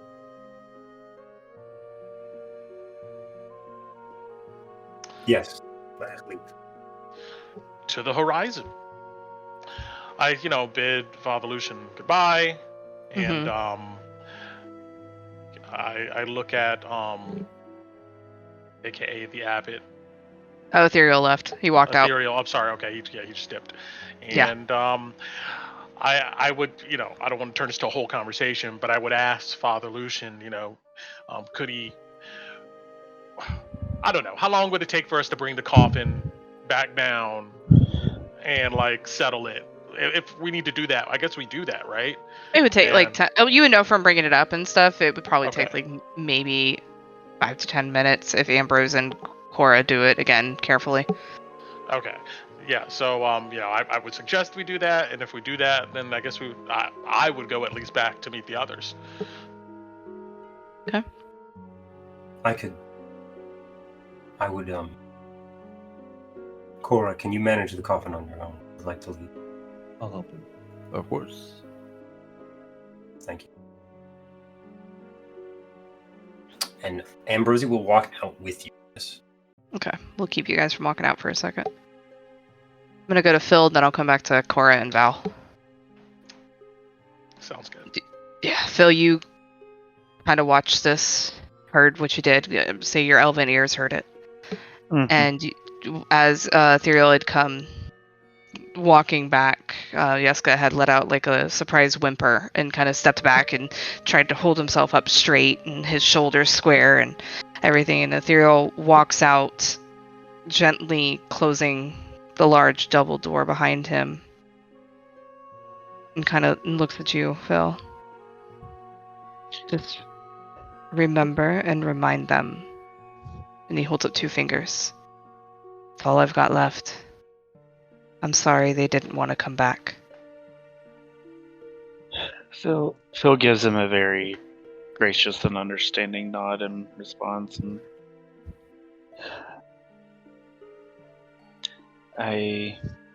to an extent, I understand. And thank you for at least trying. The least I can do. Just one pebble drop in the pond. Well, the ripples, they may start small, but they grow larger the longer they go. So, a pebble can eventually be a wave. Kind of gives you a grin. Phil smiles back. He looks down at Yeska and may his light continue to burn for you, young one. And listen to the Father. Yeska just eagerly nods. And Ethereal kind of looks around. There's people starting to be in the streets, but not. And dawn has started breaking, and there's definitely people heading towards the church. And you would remember that there's usually a sermon as the light breaks through the mist. And Ethereal just steps back, kind of using you as cover. Mm-hmm. And you watch as he turns himself into a normal-sized eagle and takes off into the air.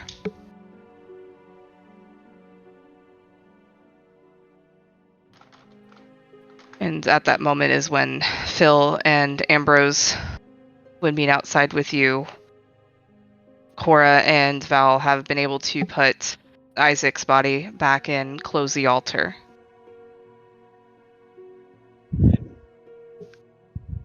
And Father Lucian's looking at the two of you, and I appreciate the care you are showing for your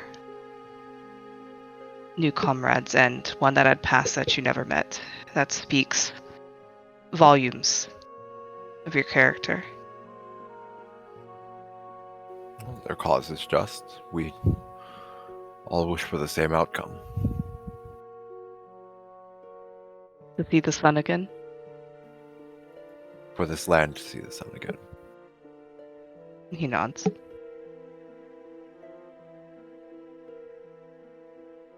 I did have some questions, if perhaps you have the answers to them, or at least clues, or any information, really. He nods, waiting to hear what you have to say. When I was a child, my mother spoke of Thanes that ruled over the aspects of nature of this land. But how they are dormant and gone now, but still here.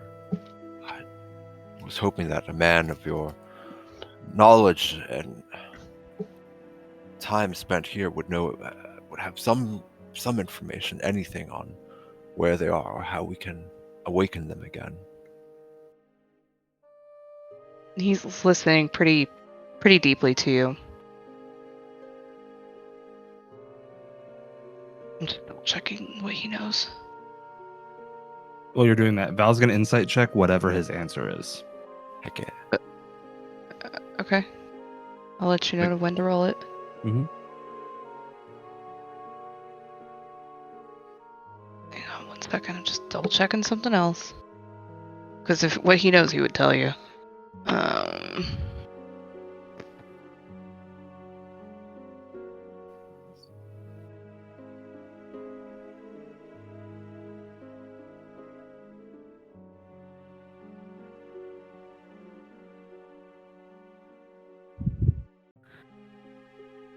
He would think, he thinks for a minute, and I've heard of them spoken before, mostly in ways that would dictate, as I've heard from others, as older than any, even before Strahd himself had been laid claim to this land.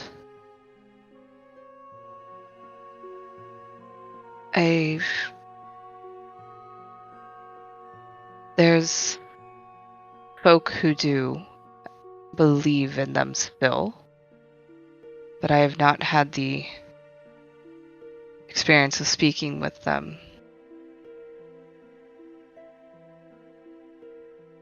There's not too much information. I fear the knowledge has been lost with the people who worshipped them.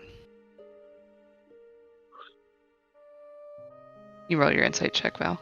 Yippee! He's lying. I want that to be higher. Don't. 1 second. Just in case. You said 21's not enough. You said he was hard to read, so. Earlier, yeah. Potential failure into success. The size only expended if full succeeds. Okay. So D8. Okay. 22. He is very open and honest. His eyes are holding Cora's. He had been looked down to think, but there was no twitching, there was no hand grab, any nervous tics are not seen. He's being his hands are still, his shoulders are high, his face is looking in deep concentration and seems to be very open and honest in what he's saying.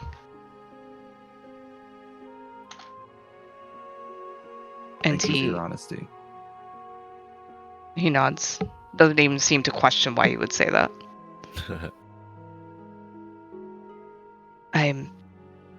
I wish it's just not in my vocation.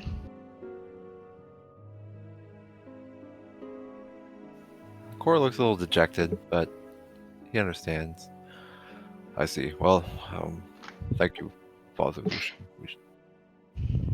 Get back to the others. If should you find time, I would be most interested to sit and hear the stories from your mother. So maybe that way, if I'm asked about it again, I can be more helpful to the next one. Next time, then. It's a promise. He'll give you a warm smile and kind of put a hand out. And he'll shake it. Okay.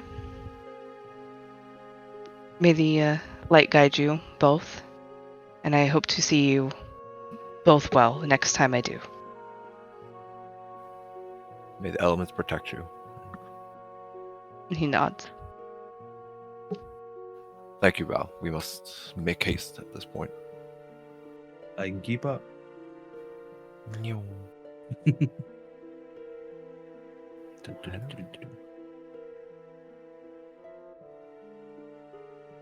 Bunk. And they come out with Ambrose and Otis and Iggy and Phil and Easy and Irina and Bailey. As Yeska kind of looks at you all in awe and darts in to help Father Lucian clean up the candles and get the chapel ready for the oncoming sermon. I'm imagining you guys will stay right outside the church if you guys are going to talk. No. No, let's start walking. Okay. You guys are heading out? We have no more time to waste. Yeah, you guys are late.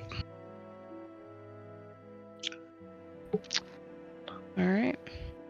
You guys heading to pick up Casimir? Mm-hmm. Mm-hmm. Okay. He would meet you. You guys head into the. I'm gonna speed a little bit because we're almost at time. And you guys would find that Casimir is waiting for you outside the front of his cottage, wearing a backpack, simple traveler's clothes, and because I'm assuming somebody would ask, he lets you know that you guys are first going to be traveling west towards Kresk. And once you get to the Raven River crossroads, you'll take the southern trail, which leads into the mountains. And then the trail will be leading you all through Solthinka Pass, whose frequent and heavy snows often obscure the path ahead. And past Solthinka Pass lies a gatehouse, once guarded by the Order of the Silver Dragon, and an old stone bridge that crosses the Luna River far below it. And he lets you know that he has gone no further than this gatehouse on his previous visits. But he knows past the bridge, you all must ascend a switchback road up the cliffs of Mount Gaucus, first ascending the western edge, then hugging the northern cliffs, until you will approach the mountain's second largest peak. And there you guys will hopefully find a hidden trail. And upon following it, we'll find the temple concealed between a pair of frozen cliffs beneath the highest peak. And with that information, he would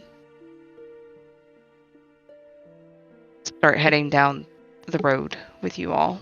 Unless you guys had any quick questions for him, because we'll start with the lore dump next week. Because I know he said he would tell you guys some more information, but if you had any questions about the general travel, right now would be a good time to ask him. If you wish. Not that I can think of, but thanks to Craig here. We'll go back and listen to this and grab all that those instructions. Yep. Because yeah, I have Yeah. learned the way to Zuleika Pass, march up the switchback, get past the gatehouse. That's what I have for my notes. I heard listen Okay. to Nickelback. Nickelback. Look at this map. I'll post what he said at least for you guys in PC notes.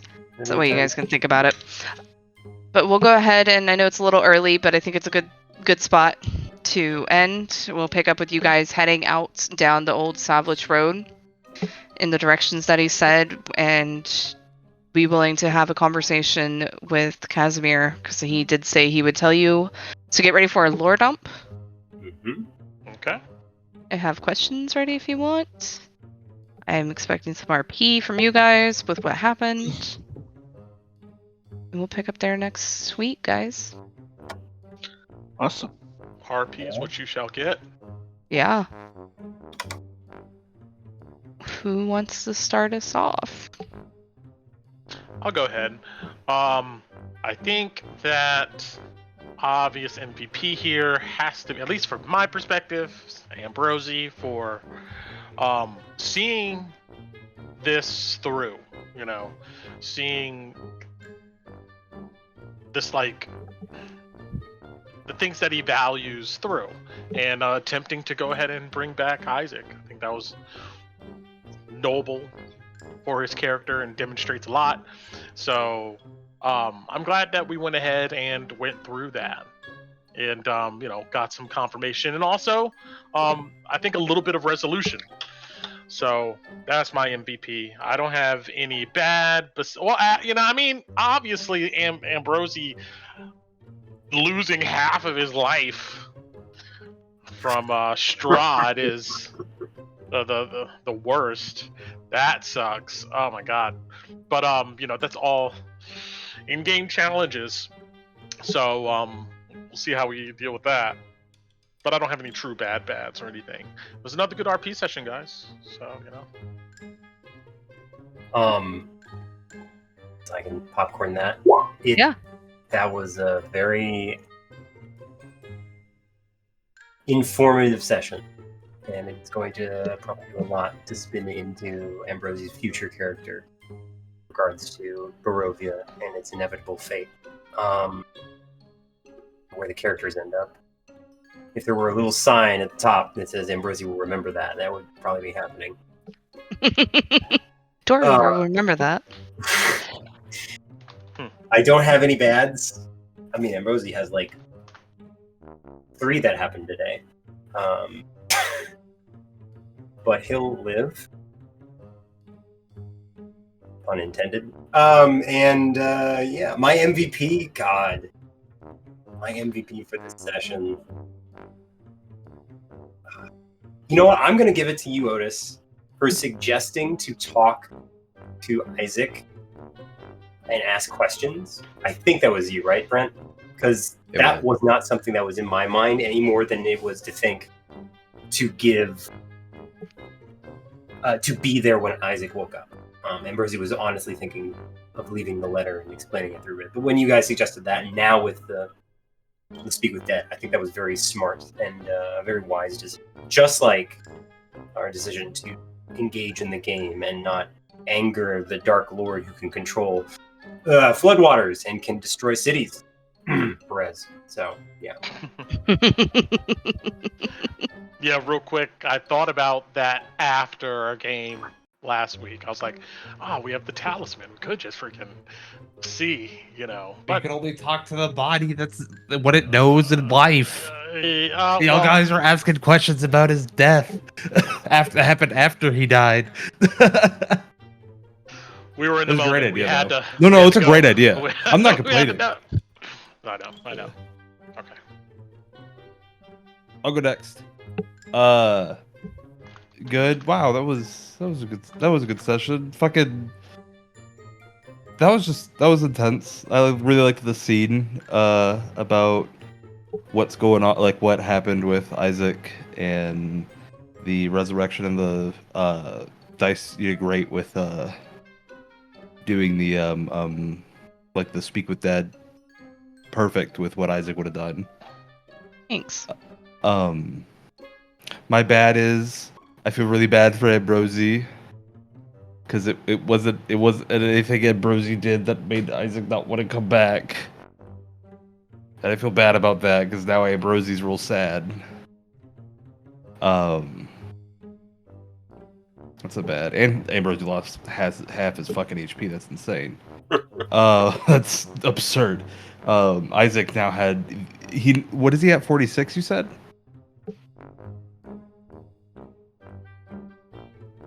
Shane? Oh, sorry. 40 actually. 40. Wow. Isaac now had more HP than somebody finally. But yeah, I'm actually getting my MVP to Dice. Oh. Because that was a perfect representation of what Isaac would have done, and the scene was beautiful. Even though I wish everybody could be happy and Isaac would be back, but it just wouldn't have worked out that way, being everything that was happening. Well, thanks. I'm still gonna go last, though. Yeah. I go next. Good. We're hopefully done with this town, getting on the road again. On the road again. A lot of cool things happening. Bad is he didn't come back, but that's okay because I feel like that was right. My MVP will go to Ambrosi for. I'm pretty sure Ambrosi took the hit for us. And yeah, because he'll need it. He's gonna need those inspirations. Yeah. I think I'm last, so yeah. Good. Everyone but Isaac is still alive. Oh, that's pretty good. Sorry. Yeah, Fair. I just gotta make the jokes when I can. That's so good. Bad. I didn't get to use the pickup line that Ava and I were setting up, but all good. We got travel time, so I just had to find more. The only bad is I'm not really sure how I feel about this scenario, but hey, I'm in it to win it, so we'll see. MVP. I'm a double and triple down on the maths here and say Ambi as well for taking that hit. The only thing I can think of why he got voted in is that he voted for himself. That's the reason for the question. I can neither confirm nor deny this. Well, I'm gonna find out one day, so just know that. So, but yeah, so Ambi from me as well. Nice. All right. Well, that is everybody since Cass had to go. That will be one of my bads. That she's super duper tired and has to adult and had to go to bed. But glad she was here for the beginning. My other bad is just I feel bad, but yeah, I feel bad for Ambi. But it's also my good because one of the greatest gifts you can give a DM is by pushing the button. Push the button. Try it out. You don't know what's going to happen until you do. So I agree with what everyone was saying with Ambrose of risk it for the biscuit. You tried it. You didn't know that there was no guarantee of the outcome and you still tried it and it felt very in character. So I think as a player that's super awesome. And I mean, you guys all have had those moments, of course. But like I knew you even as a player were kind of faltering a bit as well. So you did it and you tried, and I liked the prep that you guys have done. I like that everybody is, just really playing their characters, and I also feel bad that Corey didn't get the information, especially because it's an NPC who, if they had it, he would have given it to you, man. That I know. I understand Val just kind of questioning and everything, and at least you guys also figured out that Val's feather doesn't work. So at least you have that information. Yep. So yeah, you guys are doing great. I loved it, and you the person who got bit by Strahd was a surprise even for me. I was like, okay, all right. I also appreciate you all as players being honest about that and really leaning into it because it makes it good. So. But yeah, my MVP would absolutely go to Shane. as a player for this one, for sure. But everybody had really good moments. It was a really good session. And I'm excited to super duper lore dump on you guys, so have your notepads ready next week. But that does give Ambi the inspiration, the MVP for this week. And you guys survived your first trial with Strahd. Excited to see what happens at the next one. Yay. I know. Mm. I'm excited for the mountain. This arc that I've been prepping, that I'm still prepping because this one is a monster. Yeah, that's a lot of words. It's insane. I think it's gonna be fun. Like, not just like, oh, I'm torturing you, but I think you guys will enjoy playing it out because it's a bunch of new stuff. It's a lot of added content. So I'm excited to play it through with you guys and see what you guys do. So thanks for playing, everybody. I guess that gives Ambi MVP. We'll say goodnight to Craig. Good night, Craig. Good night. See you later, Craig. Goodbye, Craig. Get out.